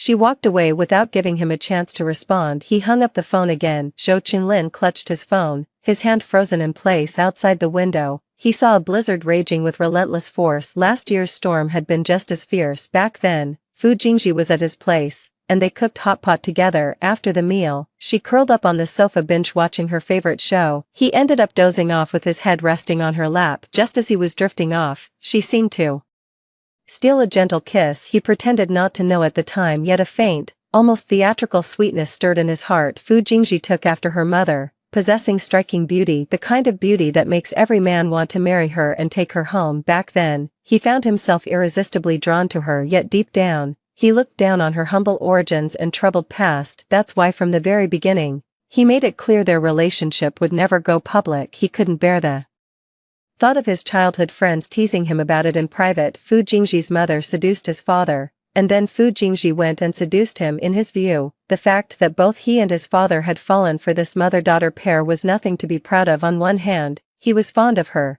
sometimes even to the point of helpless infatuation. On the other hand, he soberly reminded himself that he could never marry her. He thought he had everything under control. After all, the Zhou family had shown her immense kindness, so she always obeyed him without question, being docile and compliant. 3 years passed, and he had nearly forgotten. In her youth, Fu Jingji was a straightforward and vivacious girl who knew when to hold on and when to let go. She walked away from him, clean break, no turning back, just as he wished. They remained nothing more than friends. We'll only ever be friends in this lifetime. At this thought, Zhou Qinglin suddenly took out the velvet jewelry box he always kept with him from his pocket. The 11 8-carat diamond ring was originally meant to be given to her at her birthday celebration tomorrow, yet now, It sparkled brilliantly within the box as if mocking him. Zhou Qinglin handed both the phone and the box to the waiter. "Thanks for lending me your phone. I have no use for this diamond ring anymore. It's yours." His tone was surprisingly gentle and mellow. The waiter was utterly stunned and tried to decline, but he had already turned and walked away. On my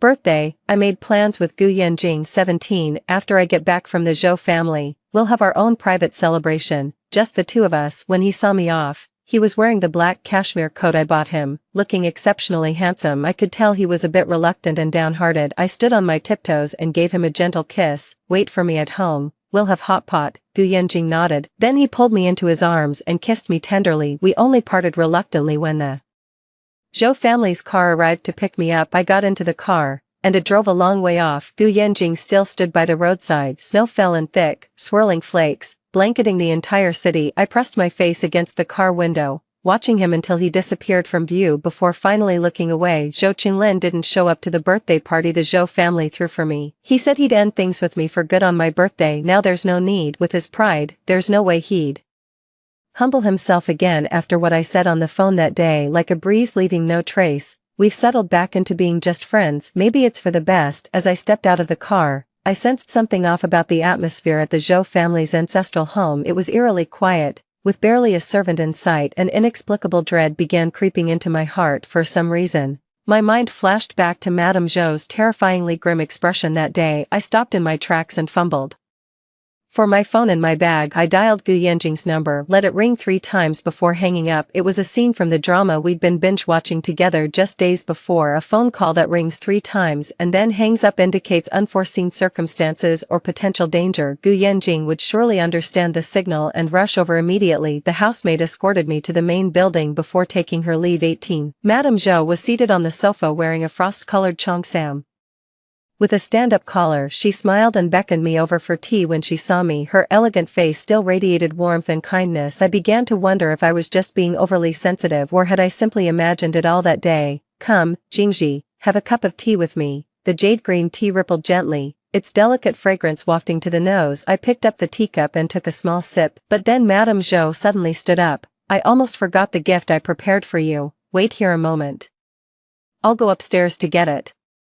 I hurried to stand up as well, but the world suddenly started spinning around me. Mrs. Zhou quickly reached out to steady me. "Jingji, what's wrong? You look quite pale. Let me help you to your room to rest for a while. It's the same room you stayed in before. It's always kept clean." My eyes wouldn't open, and my body felt too weak to move. In my dazed state, I sensed the person supporting me had changed. I struggled to open my eyes wider to see who it was, but my vision remained blurry until a familiar voice broke the silence. "Jingji, you've grown even more beautiful than your mother was in her youth, Uncle Zhou." I froze as if struck by lightning, but that fleeting moment of clarity was once again swallowed by the drug's effects. Then came a dizzying whirl, and I was shoved heavily onto the bed. The bedroom door closed. Madame Zhou stood rigidly downstairs, her back straight, staring fixedly at that tightly shut door. 19 years ago, Fu Jingji's mother, Qin Ji, behind this very door, she screamed, wailed, and begged for help, pleading for her to show some mercy and save her. But in the end, she never went up. Back then, her family had fallen on hard times, while Zhou Bingcheng's business was thriving,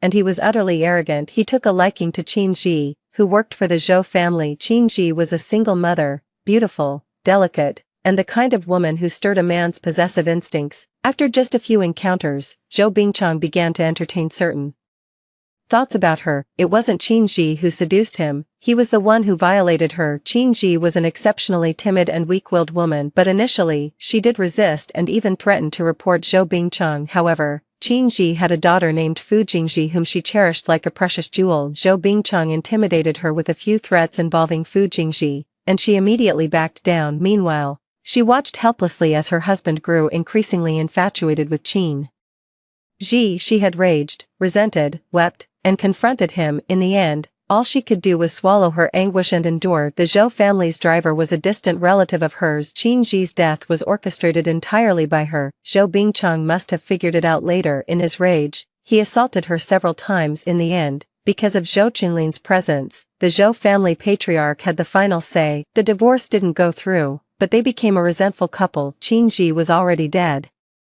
For the sake of the Zhou family's reputation and his own dignity in front of his son, the truth of the matter was completely distorted. The victim was branded a shameless slut, though the murderer received a heavy sentence. Their family obtained a massive fortune that could last them a lifetime of lavish spending. The mastermind brushed off their sleeves and left the capital, continuing to live in luxury and privilege. She also adopted Qingji's daughter, Fu Jingji. She treated her as if she were her own daughter. Those close friends who knew about this praised her for returning good for evil and having noble character. Her son also felt both sympathy and respect for her, but only she herself knew her heart had long been twisted. She had long gone mad. Perhaps she had raised Fu Jingji precisely for this day. She imagined that Qingji's daughter's screams of agony would sound even more melodious than Qingji's own had been in the past. She couldn't comprehend how such a shameless mother and daughter could exist in this world. The mother had seduced her husband, now the daughter was following in her footsteps, trying to seduce her son. She had been turning a blind eye, thinking Zhou Qinlin's flings were harmless, and at first, that's exactly how it was. For 3 years, it was just some trash he never dared to bring into the open, but now Zhou Qinlin is actually considering marrying her. Even Zhou Bingchang refused to give up his wicked ambitions. Then she can't be blamed for what happens. Fu Jingji was digging her own grave. The screeching of brakes suddenly erupted in waves across the courtyard. 20 misses. Zhou jolted awake and spun around abruptly. Gu Yanjing and Zhou Qinlin charged through the door and up the stairs almost simultaneously. The bedroom door burst open. Zhou Bingchang tumbled off the bed in terror, his clothes disheveled and injuries visible on his face and body. Just as the door opened, Zhou Qinlin abruptly halted in his tracks. Gu Yanjing, take her to the hospital. He stood outside the door, turning sideways without so much as a glance inside. Gu Yanjing was taken aback, yet his footsteps never faltered. He quickly carried Fu Jingji out. She was still unconscious, and Gu Yanjing wrapped her body tightly in his overcoat. Zhou Qinlin took one glance and turned his face away. Jingji's hand slipped out from the overcoat and hung limply. He noticed the old scar on her ring finger, but there were also fresh, mottled wounds scattered across her skin. One of her fingernails was torn off, leaving a raw, bleeding wound. He couldn't bear to look any longer. The house was eerily quiet. A deathly silence hung in the air. It felt as if invisible threads were tightening around one's heart. Zhou Qinlin had no recollection of how he made it down the stairs. Madame Zhou called his name several times in a row, but he seemed not to hear her at all. He walked straight through the living room and out into the garden. He moved like a walking corpse. Snowflakes as large as goose feathers swallowed the whole world. Zhou Qinlin stood there motionless, unaware of how much time had passed, until his entire body was blanketed in snow. Then his knees buckled, and he collapsed to the ground in despair. The very thing he had scorned was, in fact, what deserved to scorn him. The one he'd always looked down upon was, in fact, himself. The one who was truly unworthy wasn't Fu Jingji after all. It was him and the entire Zhou family. He should count himself lucky now. In the eyes of the world, she had never been with someone like him. Even he himself found the blood running through his veins utterly repulsive. When I woke up, I found myself in a hospital. 21 And Gu Yanjing was right there, keeping watch by my bedside. His bloodshot eyes lit up the moment he saw me open mine. Jingji, you're awake. I gave a slight nod. My throat burned as if I'd swallowed a mouthful of charcoal. Would you like some water? Gu Yanjing quickly got up, prepared a cup of warm honey water, and brought it to the bedside. He then lifted me up, held me in his arms, and helped me drink it. You can have some porridge later. Gu Yanjing gently touched my forehead and naturally leaned down to give me a kiss. I instinctively looked at him. I hadn't even asked yet, but he seemed to know exactly what I was going to ask. Nothing happened. Don't be afraid. After a brief pause, he added, actually, we should thank Zhou Qinlin this time. If it weren't for him, we wouldn't have made it there so quickly. Nestled in his embrace, I slowly turned my face toward the window and asked, is it still snowing? The snow has stopped. It should be sunny tomorrow. Jingji, from now on, every day will be filled with sunshine. After all, those who deserved punishment were impartially and mercilessly brought to justice by the law. 21 Everything was finally settled. I could finally let go of all the burdens on my mind. Gu Yanjing accompanied me to visit my mother. Her previous burial plot was in the most remote corner of the cemetery.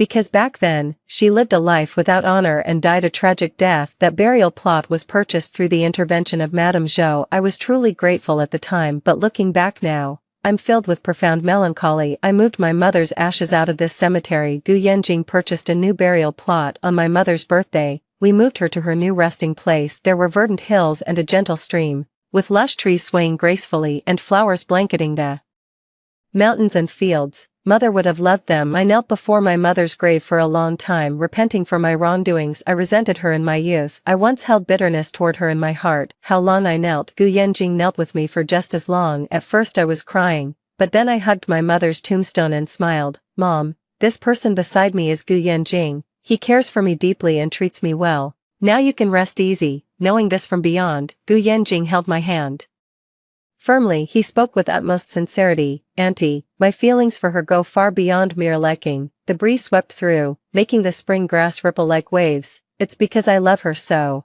much. My heart felt as if brushed by a soft feather. A bittersweet ache swelled within me, threaded through with delicate sweetness. I looked up at him, tears welling in my eyes as a smile broke through. I told him I'd just made a wish in front of my mom. He held me close and whispered, "What did you wish for?" I smiled faintly and said, "Last year's wishes all came true, so I've made new ones for the coming year, but I can't tell you what they are. If I say them out loud, they won't come true." Gu Yanjing held me tighter. Little by little a smile touched his lips and eyes, deepening gradually. It was a tenderness too profound to dissolve. He must have been thinking of that night in Harbor City too, the moonlight that night, him and me under its glow, that one line he posted in his moments that evening. Now by his side, I whispered those same words. 22, Zhou Qinglian's perspective. The year Gu Yanjing and Fu Jingji got married, I had just turned 30. They say it's the age when a man should stand firm, the prime time for a man to strive and build his future. Yet at 30, I've already started my journey home. I'm the only one left in the Zhou family now, but the Zhou family business is actually thriving more than ever. When they got married, I sent them an exceptionally generous gift, but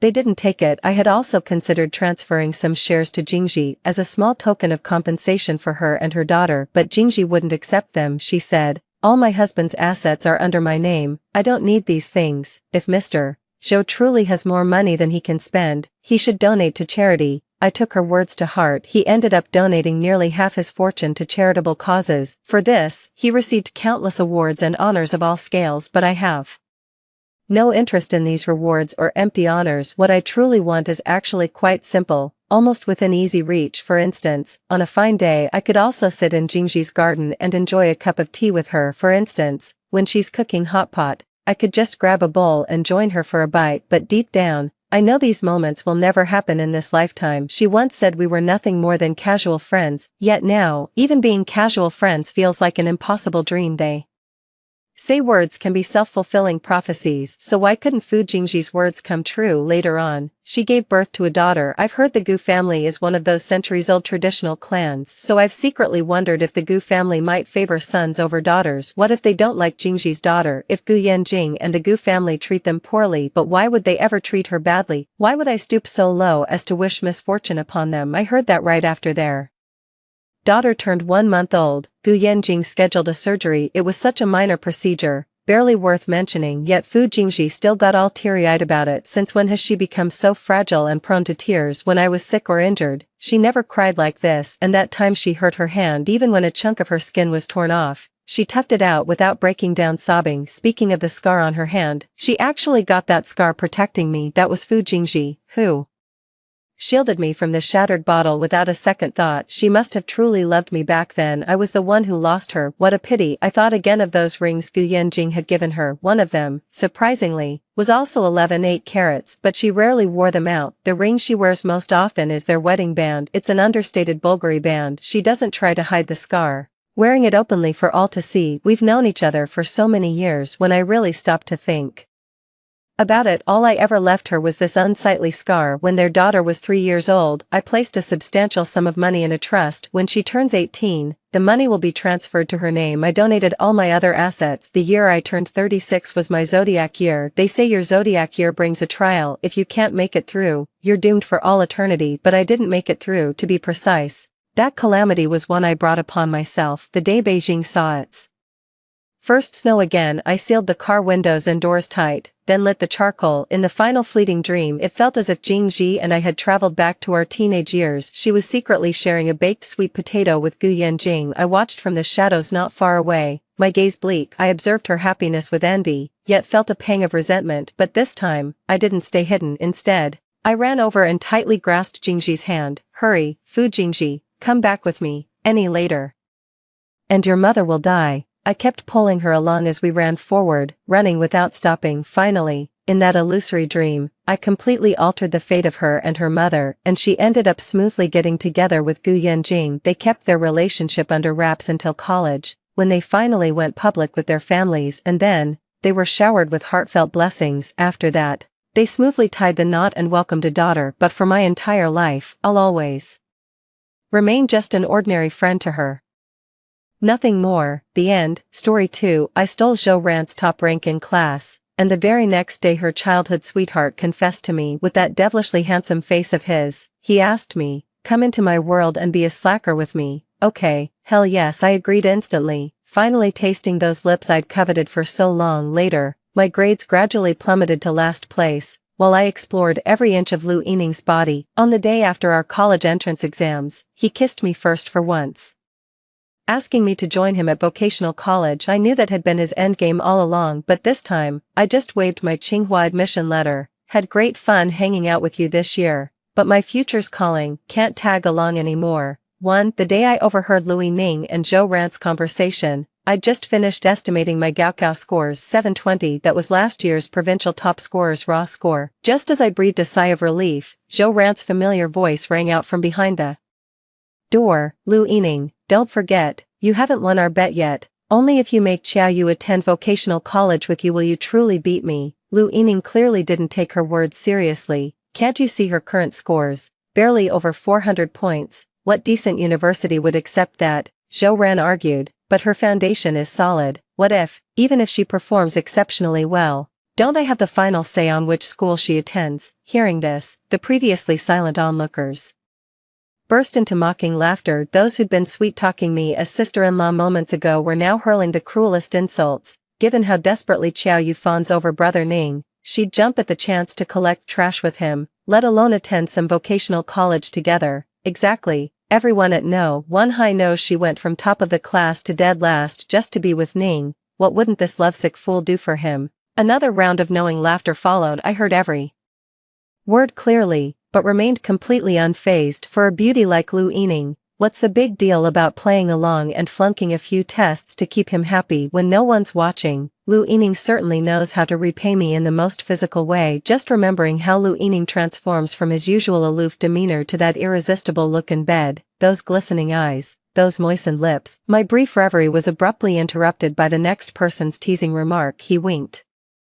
suggestively at Zhou Ran. "Ranjia, if Xiao Yu finds out this was all your revenge, she'd probably despise you to death." Zhou Ran shot him a disgusted eye roll. "Dumbass, it's freaking obvious, why even ask?" But this time, they were wrong. I don't resent Zhou Ran at all. In fact, I'm deeply grateful to her. After all, for someone with a face as flat as dough that wouldn't even leave an impression if pressed into it, the chance to win a beauty like Lu Yining was a gift Zhou Ran personally handed me.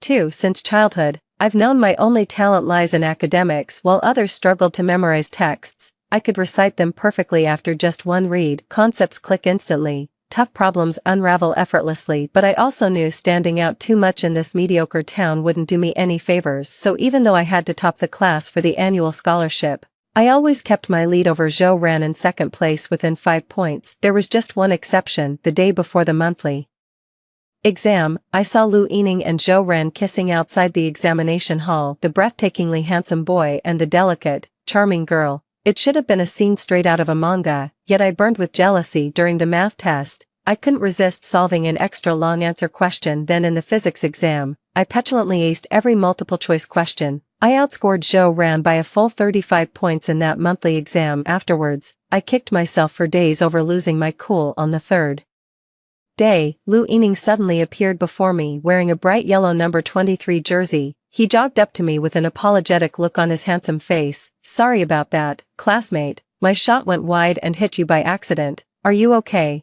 Do you need me to take you to the infirmary?" Even a blind man could see that basketball wasn't coming at me by mistake. Just as I knew perfectly well, Lu Yining's sudden interest in me had everything to do with Zhou Ran. Maybe it was to stand up for her, or maybe it was a bet with her, but whatever the reason was, that was my only chance to get close to Lu Yining. 3. Damn right, I wanted Lu Yining for myself from the very first moment I laid eyes on him, for I must say, Lu Yining appeared at the most perfect moment. For 17 years before he came into my life, I had only one dream: when my father would come home dead drunk, his fists raining down on me like a violent storm, when my mother tried to sell 13-year-old me to a 50-year-old widower for his second marriage, just to save up dowry money for my brother, get into the best university and escape this place. Not for a single moment did I forget or slack off later, even when casually picking up the notoriously difficult 2022 new Gaokao math paper I still aced it effortlessly with a perfect score. I know China's top universities are well within my reach. I'm just waiting for next year's college entrance exam to make that perfect shot. Looking back at my dull 17 years, all I see is a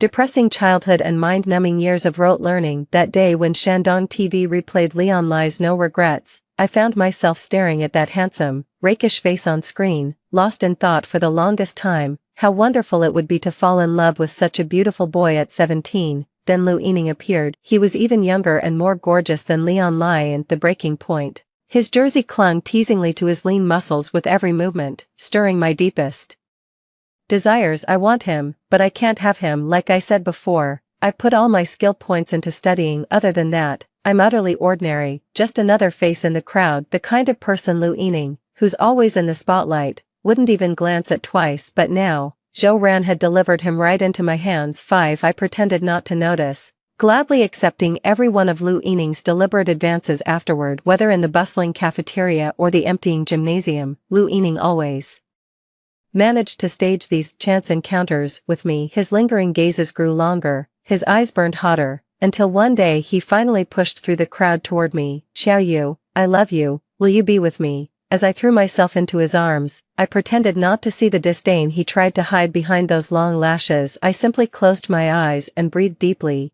taking in his comforting scent, a blend of licorice and laundry detergent. In books lie golden houses, in books dwell fair maidens. The ancient spoke true indeed, yet I know this fleeting beauty would never truly be mine.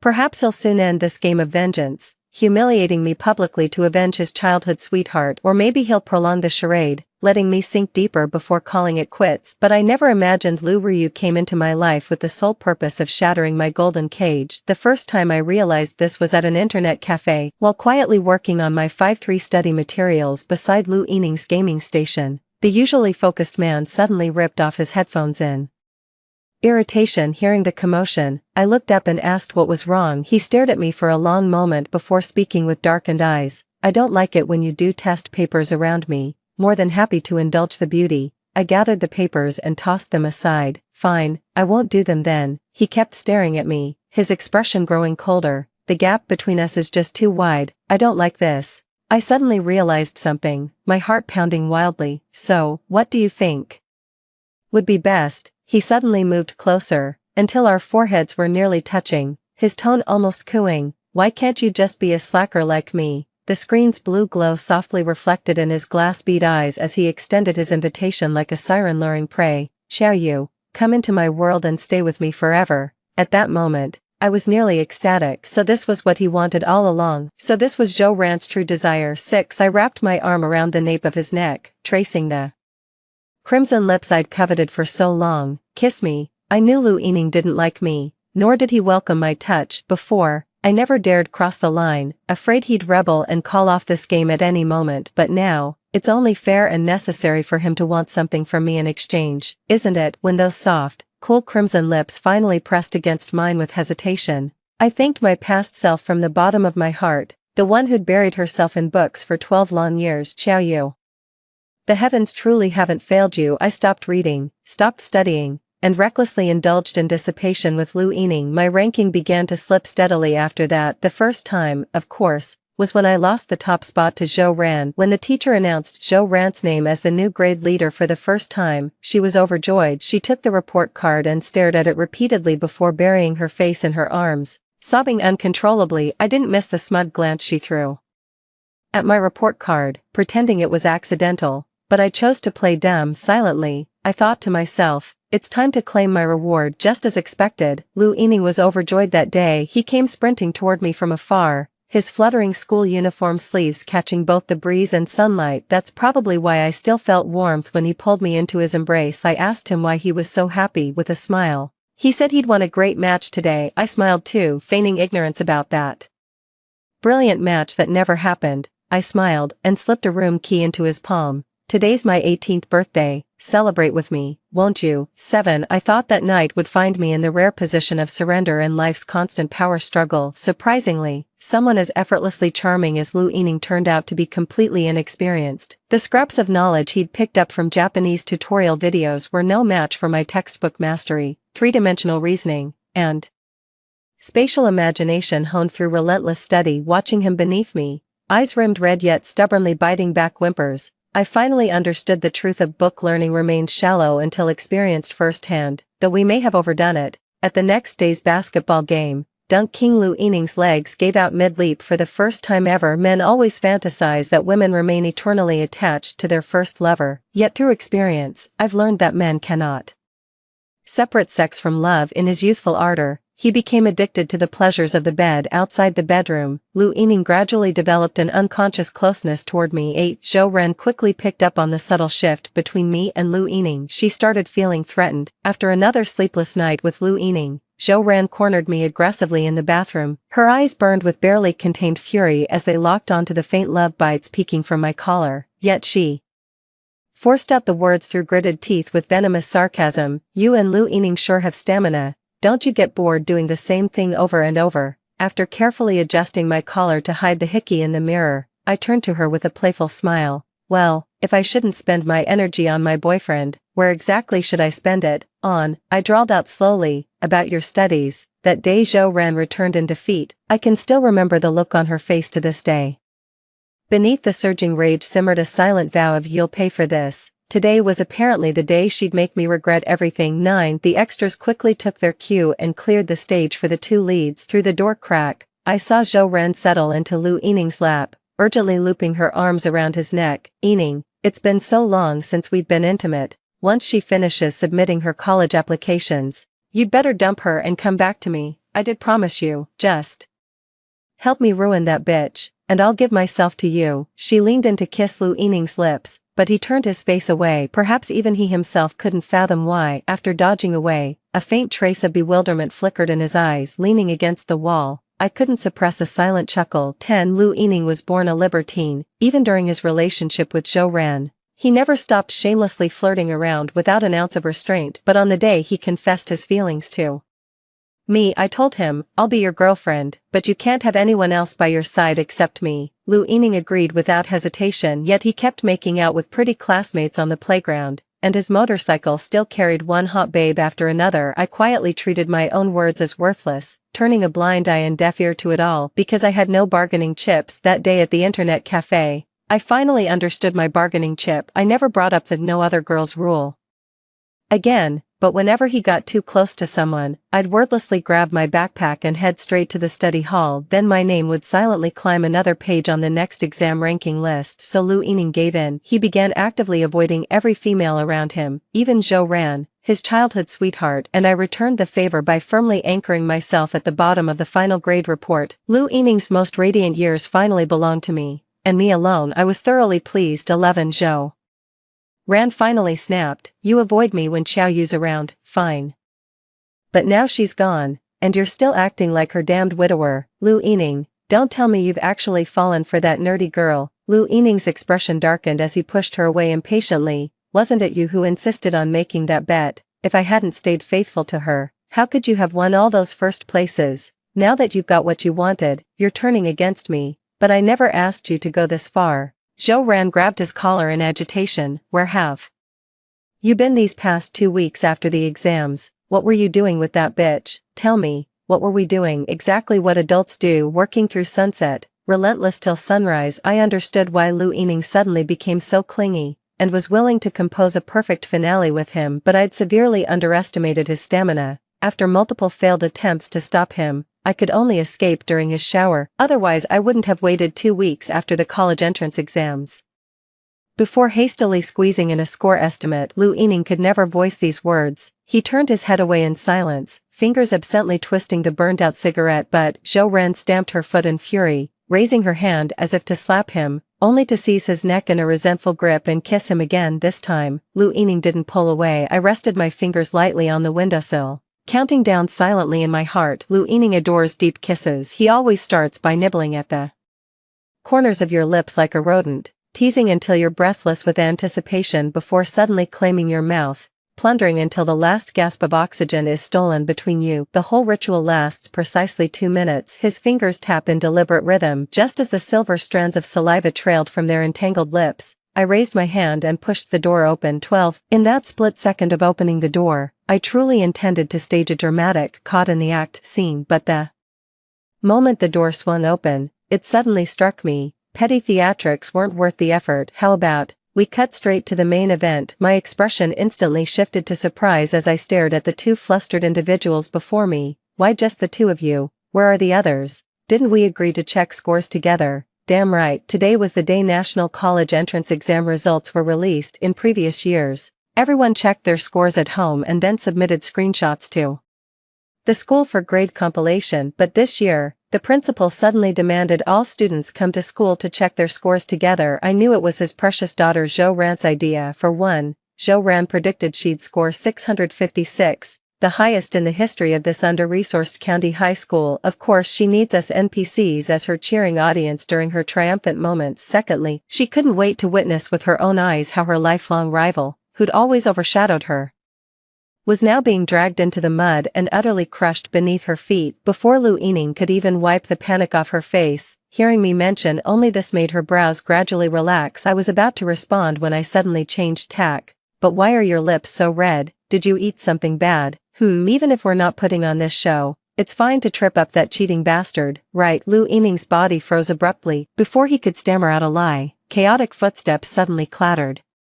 at the doorway. Moments later, the principal marched into the classroom with a horde of people. Come on, set up the camera right here. Is the live stream signal properly set up? And the audio? Check the equipment now. Watching the chaotic scene unfold before me, a slow smile curved my lips. Seems he's determined to broadcast his daughter's moment of glory for the whole world to see. Since our dear principal has gone to such lengths, why don't I take the stage he's built and deliver a spectacular performance? 13. The principal's arrival also interrupted the delicate conversation between me and Lu Yining. He quietly exhaled in relief and quickly pulled me toward the computer. It's almost 9 o'clock. Let's hurry and find a camera spot. I subtly dodged his hand without leaving a trace. Alright. As 9 o'clock approached, all examinees quickly entered the room. The first batch occupying the computers were sweating nervously over the score inquiry button, while those waiting in line behind them were practically itching to press it for them. Soon, exclamations of surprise erupted one after another in the crowded computer lab.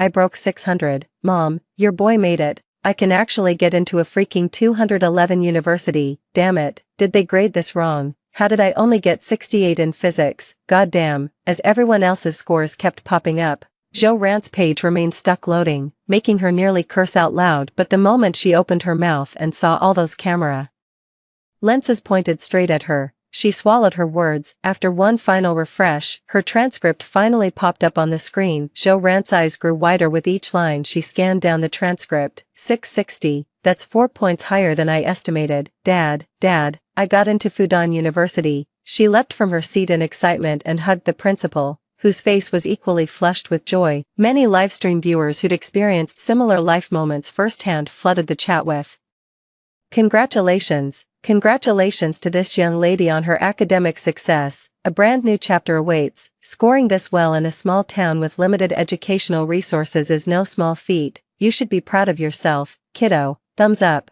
Zhou Ran had already burst into happy tears, wiping her eyes while thanking the live comments. After bowing with another thank you all, her gaze unexpectedly landed on me. The moment our eyes met, her lips curled into a delighted smile as she eagerly pointed at me to introduce me to the stream. What you might not know is, I actually wasn't the top student in our school before. This is our classmate Xiao Yu. She deliberately drew out her words. She used to hold the top academic ranking for an entire year straight. The live chat immediately erupted with impatient comments. Hurry up and have her check the scores. Let's see what top of the class performance looks like. Zhou Ran saw this comment and was practically bursting with smugness, yet deliberately put on a regretful expression. But later on, this classmate of ours got so caught up in dating that her grades plummeted. Now she can't even score 400 points. The comments were flooding in faster than ever, not with mockery, but with collective heartbreak from countless viewers. Child, when you grow up, you'll realize how foolish it was to let fleeting romance derail your studies. The former top student of your grade, what a tragic waste of potential, God, how I regret not studying harder in high school. All my old friends got into great universities and landed decent jobs. While I sigh if I could do it over, I'd give it everything I've got, no regrets this time, but these are lessons only experience can teach. Don't beat yourself up, girl, it's never too late to turn things around. Hell, you're only 18, once you get past this rough patch, you'll have your whole life ahead of you. These clearly weren't the words Zhou Ren wanted to hear. Her expression darkened momentarily before she forced a smile and started hurrying me along. Absolutely, it's never too late, Xiaoyu, hurry up and check your scores. Let's see what starting point you'll begin working from after the college entrance exams. Lu Yining beside them had already checked their scores, a precise 400 points, down to the single digit. Watching my motionless hands, he offered comfort, whether genuine or feigned, saying, Xiaoyu, don't be afraid, you've always scored a few points higher than me. I got 400, so you must be 400 plus. We'll both get into a Shanghai vocational college. No problem, then we can stay together. Oh, even for a vocational college, he insists I follow him to Shanghai. He's determined to make sure I endure his mistress's humiliation all 4 years. These two are absolutely ruthless. At Zhou Ran's signal, all cameras suddenly swiveled toward me, every single person, including the 50,000 plus live stream viewers, had their eyes glued to my score-checking page. Hurry up, Xiaoyu, everyone's waiting, Zhou Ran urged impatiently once more. I chuckled, that's wonderful, then reached for the mouse. 14, Xiaoyu, don't be upset, vocational colleges aren't all bad, sure the faculty's weak, but the tuition's steep, the job prospects may be grim, but the campus is a dump too. The screen refreshed the next second, freezing Zhou Ran's triumphant smirk mid-smile. She screamed, what is this, impossible, Dad, get the admin now, the system's glitching, hurry. Nobody paid any attention to her outburst at that moment, when the row of blank scores and the line of bold text below flashed across the live broadcast screen. The barrage comments froze for a second before exploding like crazy. Holy crap, am I seeing this right? Blank scores, top 50 in the province, a shielded top performer. Weren't you supposed to go to community college? What's this about, girl? Thank God I randomly clicked into this stream. Am I about to witness the birth of a provincial champion? Sweet merciful heavens, don't get ahead of yourself, making top 50 is already insane, but the provincial champion, there's only one per province, the odds are practically zero. The next second, my phone on the desk buzzed with a notification. Dear Xiaoyu, this is Professor Li from Peking University's W Province admissions team. Congratulations on your outstanding Gaokao results. We'll arrive at 2 p.m. today to discuss. The barrage comments froze for 2 full seconds. Holy shit. Xinhua Beida already, that response time, she's gotta be the provincial top scorer, no doubt about it. Girls, Peking U's admissions team rushed over overnight, sobbing emoji. Xinhua's crew is probably on their way too, crying face, OMG, how can some people's lives be this blessed? I wouldn't even dare dream this big. Move aside, all of you upstairs, stop with this nonsense, sweetie, let Auntie bask in your lucky vibes. Need some of that mojo for my hopeless daughter. Pass me that luck +1. Gimme that good fortune +1008611. Lu Yining stared in disbelief at the unfolding scene.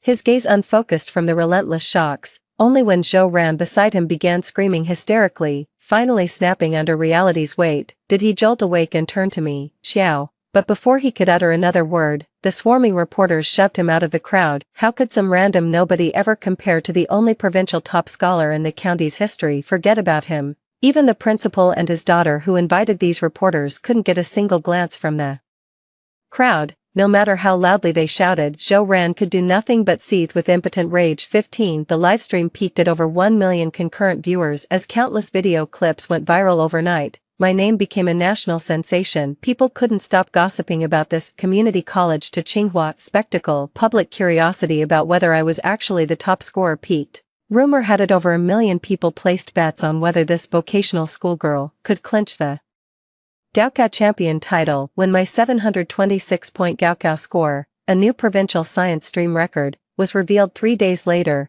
the entire internet exploded. Even Pulp Fiction wouldn't dare write this. Witness the birth of a true legend. That night, state media officially reposted clips of my live score-checking session with the caption, they say underprivileged students can't produce top scholars anymore. Yet here comes this remarkable woman soaring against the wind. Meanwhile, many spectators reviewing the livestream picked up on the subtle tension between me, Lu Yining, and Zhou Ran. Students from No. 1 high school, who'd been holding back for ages, finally saw their chance to spill the tea and logged on in droves. As a No. 1 high insider, I'm exposing this. Lu Yining was originally Zhou Ran's boyfriend. When Zhou got salty about Xiao Yu stealing her top rank, let's be real, she just couldn't compete. She sent her pretty but dumb boyfriend Lu to seduce Xiao Yu, dragging her to skip classes, drink, and party, trying to ruin her. But plot twist, the legendary rain god Xiao was an actual genius. While pretending to spiral into delinquency to fool those snakes, she was secretly prepping her ultimate move, dominating the college entrance exam, absolutely wrecked those schemers. Did y'all see Zhou Ran's epic meltdown live?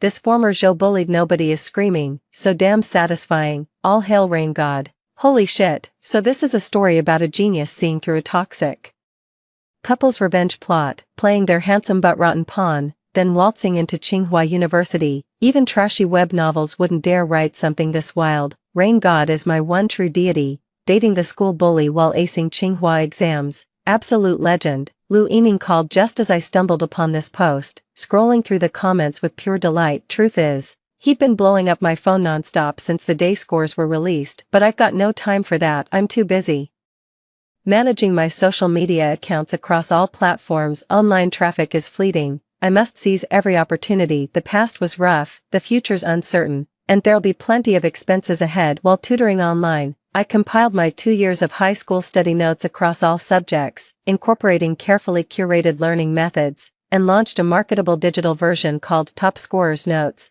Riding the wave of my current popularity, the product became an instant hit. Upon release, countless students purchased it and left grateful comments, saying it provided much-needed academic guidance during their struggles, with many requesting more diverse content from me in the future. Through this virtuous cycle, sales of Top Scorers Notes continued to soar. The day our sales hit 8 figures with revenue surpassing 10 million, I gazed at the bright-eyed girl in the mirror and finally exhaled. At last, I've laid the first brick of my golden future, and finally carved out a future where the storm clouds have parted. 16. I was about to hang up on Lu Yining as usual when the call disconnected itself. Several text messages popped up simultaneously. It's my birthday today, could you come see me? I've sent you a same-city delivery, I'll keep waiting until you come. The doorbell rang. A delivery had arrived. It was a keycard, the exact same keycard I'd handed him a year ago. How ironic, the stories come full circle. Yet Lu Yining and I have completely switched roles. 17. The door to room 401 wasn't fully closed. When I pushed it open, Lu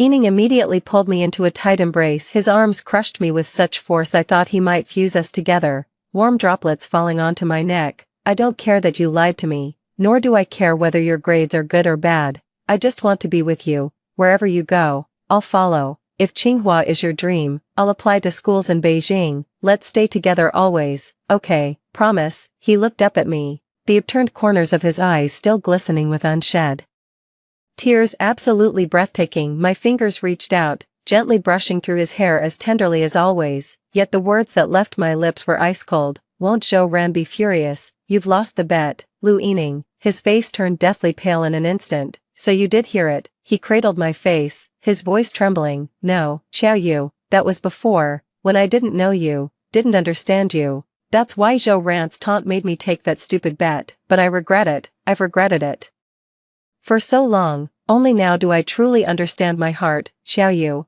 I love you, I really do. Let's just leave the past behind us, okay? We can start over. His eyes held such hopeful anticipation that it hurt to refuse. But I'm Xiao Yu, I don't do mercy. Under his expectant gaze, I spoke softly. Did you hear that, Zhou Ran? Lu Yining froze. Then he looked down and saw my phone screen displaying an active call with the caller ID. Zhou Ran. Zhou Ran's voice dripped with venom, every syllable oozing hatred like a demon crawling from the depths of hell. You filthy bitch, Xiao Yu, think you've beaten me? Don't celebrate too soon. Getting into Tsinghua means nothing. I've got 100 ways to crush trash like you. And Lu Yining, you really think there's still a chance with this slut? I'm telling you, she knew all along. She knew our plan from the start. She was just using you to get back at me. You're nothing but her revenge tool. A fucking living dildo. Now that she's done with She'll toss you aside like trash. Bang, Lu Yining hurled his phone across the room, silencing it instantly. Rage and terror racked his body with tremors. His lips parted, but no words came out. After a long silence, he suddenly lunged forward and kissed me. His trembling hands fumbled to undo my collar. I didn't pull away, made no resistance, let him have his way. Back when I'd see him entangled with other girls and turn to leave for the library, he'd always drag me back from the study hall. This was his way of making it up to me. In Lu Yining's mind, he probably believes there's nothing in this world that can't be solved with a night in bed. Oh Lu Yining, how could you be so naive? His breathing grew heavier as my clothes were slowly pulled away. Then, everything came to an abrupt halt. 18 When his lips brushed a particular spot on my chest, Lu Yining suddenly froze wide-eyed as if scalded. What's happened to you? I chuckled and pointed at the gruesome scar. You mean right here? This one's from when your childhood sweetheart burned me with a candle, and this one too. I pointed to the engraving on the other side. She called me worthless trash, yet dared to crave things beyond my station, so she carved the character, worthless, into my chest with a compass needle, branding me forever with my lowly status. Though Lu Yining and I had shared countless nights together, the darkness had always concealed these scars, until today, when he saw them for the first time. A parting gift from his precious childhood sweetheart. His mind went blank as he struggled to get up, but I held him down. I gripped his trembling hand tightly, dragging it downward to his waist, and here, a small patch of missing flesh exposed the raw, angry-looking blood vessels beneath. She set her dog on me. It kept biting and tearing at me. She said the pain would teach me a lesson. Lu Yining's voice began to tremble. Why would she do this? For the same reason you approached me. Obviously, I looked down at him, tracing my fingers along his flawless face. Lu Yining, have you ever considered, Zhou Ran is the dean's daughter, with countless ways to crush an ant like me. Why would she specifically drag you into this? Because, you see, I blocked every other path she could take. 19 I'd been enduring Zhou Ran's bullying for a long time, ever since that day in freshman year when I topped the class for the first time. She cornered me in the girls' bathroom, slapping my face repeatedly with a used sanitary pad. I was the top student for 3 straight years in middle school, and now you waltz in and snatch it right from me. She balled up that filthy, blood-stained mess and shoved it violently into my mouth. Thought you had a lucky start. Here, let me make you even luckier. Swallow it, dare to spit it out. I'll smash your teeth in if you do. I'm not some pushover who'll take bullying lying down, so I told the teacher, who fell silent for a long moment before taking me to the principal's office. The principal straightened his expensive suit jacket and asked me with a frown, Xiao Yu, I'll admit my daughter can be a bit spoiled, but don't you share some blame when someone takes your things. He patted me on the shoulder. One should learn to reflect on their faults and know their place, don't you think? That's when I knew I couldn't take the top spot in class anymore. Back then, I'd already been kicked out by my parents for refusing to marry as they wished. My annual scholarship was the only thing keeping me in school. How am I supposed to pay tuition without the scholarship? I took a part-time job washing dishes and serving tables at a diner after night classes. The kind owner always let me nap on the bench during slow hours, fussing over how skinny I was and often cooking me hearty dishes. But then a regular customer who'd always praised my work ethic reported her for hiring underage labor. She got fined heavily and lost her business license. I forced a bitter smile. You see, life's always so damn hard for the poor. That's why I spent the whole night by the dumpster at the street corner, and then it hit me, I still had to be the top scorer. I've got to keep studying, rather than being ground down by a hopeless life. I'd take Zhou Ran's beatings any day, but you know what? Zhou Ran refused to hit me anymore. She said she was tired of beating me. Her dear father suggested finding an excuse to fire her instead. Out of sight, out of mind with that tactless fool. See, I've struggled for years just to find a way out, but one word from the powers that be cuts off all paths. But I won't accept this fate. I'll force Zhou Ran to make his move again. I looked down at my clenched fist. The story about the monthly exam was just a lie I made up on the spot for Lu Yining. My obsession with Lu Yining's looks was real, but compared to my future, he meant nothing. I deliberately outscored Zhou Ran by so much in that exam, and it had nothing to do with Lu Yining. But, that day, as expected, she was furious. She cornered me in the back alley right after school. That alley was her usual spot for settling scores. It was secluded and rarely had any foot traffic. There's enough room for both her and her dog to move around. The agonized moans echoed back, doubling the abuser's sick pleasure. That day, I was badly hurt, I crawled out of the alley covered in blood, but I knew I'd found my way out. I turned my palm toward him, revealing a pitch-black SD card. The dashcam at the alley entrance captured Zhou Ran abusing me in its entirety. I told Zhou Ran, if you lay hands on me again, if I get expelled, this video will go viral on every platform. Zhou Ran thinks I'm insane. In that video, I stripped you naked and made you crawl on all fours like a dog. How dare you release such footage, Xiao Yu? Aren't you afraid of ruining yourself? I burst into laughter and asked her, Zhou Ran, I'm willing to wallow in the mud, but are you? Do you have the guts? Of course she didn't, yet she couldn't swallow her pride, so she chose to send you to me. 20 Lu Yining shook her head in disbelief. I didn't know any of this. I nodded. I know perfectly well the bullying had nothing to do with you. Otherwise, sleeping with someone who bullied you, that's disgusting, isn't it? A sudden glint flashed in his eyes. Then shall we? I cut him off before he could finish that fantasy. Yet you aided the tyrant, equally vile and wicked. Ignoring his ashen face, I drove each word straight to his heart. Then why did you rage just now? Zhou Ran was right. I'm going to make her pay. Why should victims suffer for life while bullies get to live carefree? I'll take everything she holds dear with my own hands. Rankings, love, future prospects. I'll personally see her locked away, making sure she remembers with every passing minute behind bars that she lost everything because of every slap she dealt, every scar she left. It's the wheel of karma turning. She's getting exactly what she deserves. And you're just one of the instruments of this retribution. Lu Yining swayed slightly, then after a long pause spoke to me with difficulty. Have you really never liked me at all? Of course, I liked your face, I liked your body, but I never liked you as a person, not for a single second. 21 As I turned to leave, a dull thud came from behind the door. It was the sound of Lu Yining collapsing to the floor in exhaustion. Without hesitation, I pushed the door shut and turned the lock. By now, Zhou Ran has probably been taken to the police station. Before coming to find Lu Yining, I filed a report at the police station. I submitted the video as evidence and got my injuries documented at the hospital. Next, I'll be filing a lawsuit. I'll hire the best lawyer to make sure that devil gets the punishment she deserves. Something's digging painfully into my hand. I looked down. The SD card had cut into my palm from how tightly I'd been clenching my fist. Blood dripped onto the black SD card, instantly draining its color. Just like that night, the rain poured heavily that day. After Zhou Ran vented his anger and left, I waited by the car, covered in blood. When I finished explaining, the car owner's face showed pity as he said,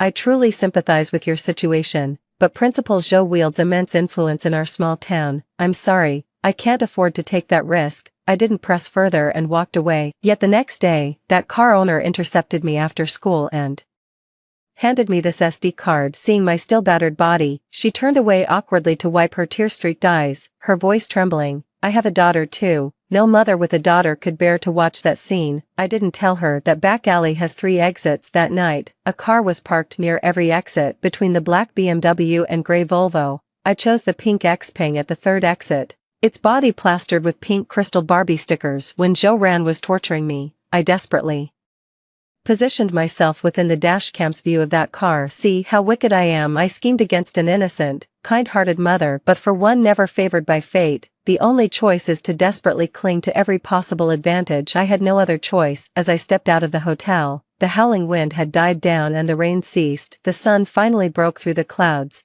casting its light equally upon everyone, myself included. I blinked. Xiao Yu, if life would no longer be stormy from now on, you'd choose to be a good person, wouldn't you? 22 After wavering between the 2 admission teams for quite some time, I ultimately chose Tsinghua University Zhao class. I've waded through the ordinary world, longing to witness the brilliance where elites gather. My parents, absent for 3 whole years, suddenly reappeared after seeing the news, claiming they'd missed me terribly. My response, an immediate U-turn. Blocking and deleting them at lightning speed, they exploded with rage, completely losing it. You think we ever wanted you? Your original name was Xiao Yu, the Yu meaning surplus, because you were an unwanted girl. The only reason you're called Xiao Yu now is because of a clerical error on your household registration. No one in this family, no one in this world, ever welcomed you. You're nothing but an unwanted mistake. You should be groveling with gratitude that we even let you live and raised you. They threatened to demand alimony from me, or else they'd go to the media and expose me as the so-called internet's hottest top scorer who abandoned my poor parents after making it big, ruining my reputation forever. I said fine, Then I'd post daily on my million-follower account about how this family was so broke they had to sell off their daughter to fund their son's wedding. I'd also plaster the internet with my brother's drug addiction and my younger brother's gambling debts, dragging the whole family down with my ruined future, and then the world was finally at peace. That day I happily hummed a tune all the way. I'm Xiaoyu, and I'm not redundant. 23. In my sophomore year, I was invited to give the keynote speech at the first lecture of the semester. I poured more heart into that speech preparation than ever before, because I knew the cameras might capture countless children trapped in the same struggles I once faced. That day, I wore my finest outfit and presented myself to them with the most uplifting demeanor. I want them to see what it looks like when someone climbs out of the mire. I want to plant a seed in their hearts. At the end of my speech, I spread my arms toward the camera. If you're trapped in the swamp, if everything around is pulling you down, remember to cut through thorns for your raft, and stack burdens to make your stepping stones. Only you can pull yourself out of the mire to see the wilderness, chase the stars, and journey afar. I'll go ahead first and wait for your arrival down the road. After stepping off stage, a senior who was also one of the guest speakers called out to me, "We're all planning to grab dinner together after the event. Care to join us, Junior?" I was about to say yes when I spotted a familiar face in the crowd. Our eyes met, and as he turned to leave, I called out to stop him. Wait. 24. It's been over a year since Lu Yining and I last saw each other at the hotel. His face remained as strikingly handsome as ever, yet the defiant spark in his eyes had faded, replaced by visible exhaustion between his brows, clutching the hem of his clothes with nervous tension. "I didn't mean to disturb you, just wanted to watch you from afar." After saying this, he gazed at me with such profound intensity, as if trying to compress time into a single moment, tucking it away to sustain him through the long solitude ahead. After what felt like an eternity, he finally looked away with a self-deprecating smile. At first, I kept telling myself that time would dull even the strongest emotions, that maybe there'd still be a chance for us, but as I watched you shine brighter and your world expand, I finally understood. You're a bird meant to soar to your own mountain. Someone like me isn't worth looking back for. Unmoved by his poetic lament, I gave a non-committal reply and handed him a bank card. There's 50,000 in this account, every penny I spent during our time together.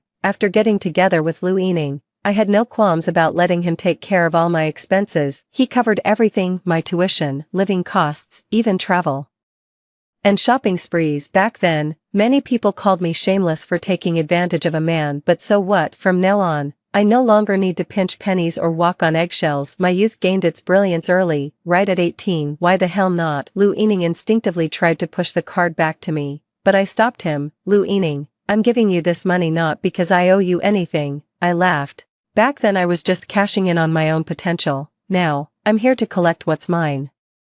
25. As I turned to leave, Lu Yining called out to me from behind, "Xiaoyu, I'll never meet someone like you again in this lifetime." His voice was thick with lingering affection and regret. I didn't look back, just waved my hand. "Of course, I'm one of a kind, blazing like the sun." Lu Yining, this is goodbye for good. 26. Everyone else had already headed to the dinner spot. Only my senior was still waiting for me by the exit. When he saw me come out, he jerked his chin toward Lu Yining's direction. "Ex-boyfriend," I nodded with a smile. "You only beat me if you make Xiaoyu go to college with you." I am indeed good-looking, the kind of face no girl can resist, but a face like his would be hard to find a match for anywhere in the country. I raised an eyebrow, signaling him to get to the point. He straightened his expression and said earnestly, "Xiaoyu, now that you're in university, have your dating preferences changed?" He pointed at himself. "Take me for example, my family has impeccable reputation, I studied under renowned mentors, published in Science and Nature, my field has great prospects, and I'm highly motivated. Would I have the honor of being considered as a potential partner?" I simply smiled without comment, neither affirming nor denying. The road ahead is long, why rush into decisions? Keep climbing peaks, and boundless vistas will follow. My name is Xiaoyu, not the superfluous you, not the rain that falls with wind, it's the rain from the dormant dragon. Shall drink its fill of rain someday, while the crane soars skyward today. I shall ring true, I shall pierce the heavens.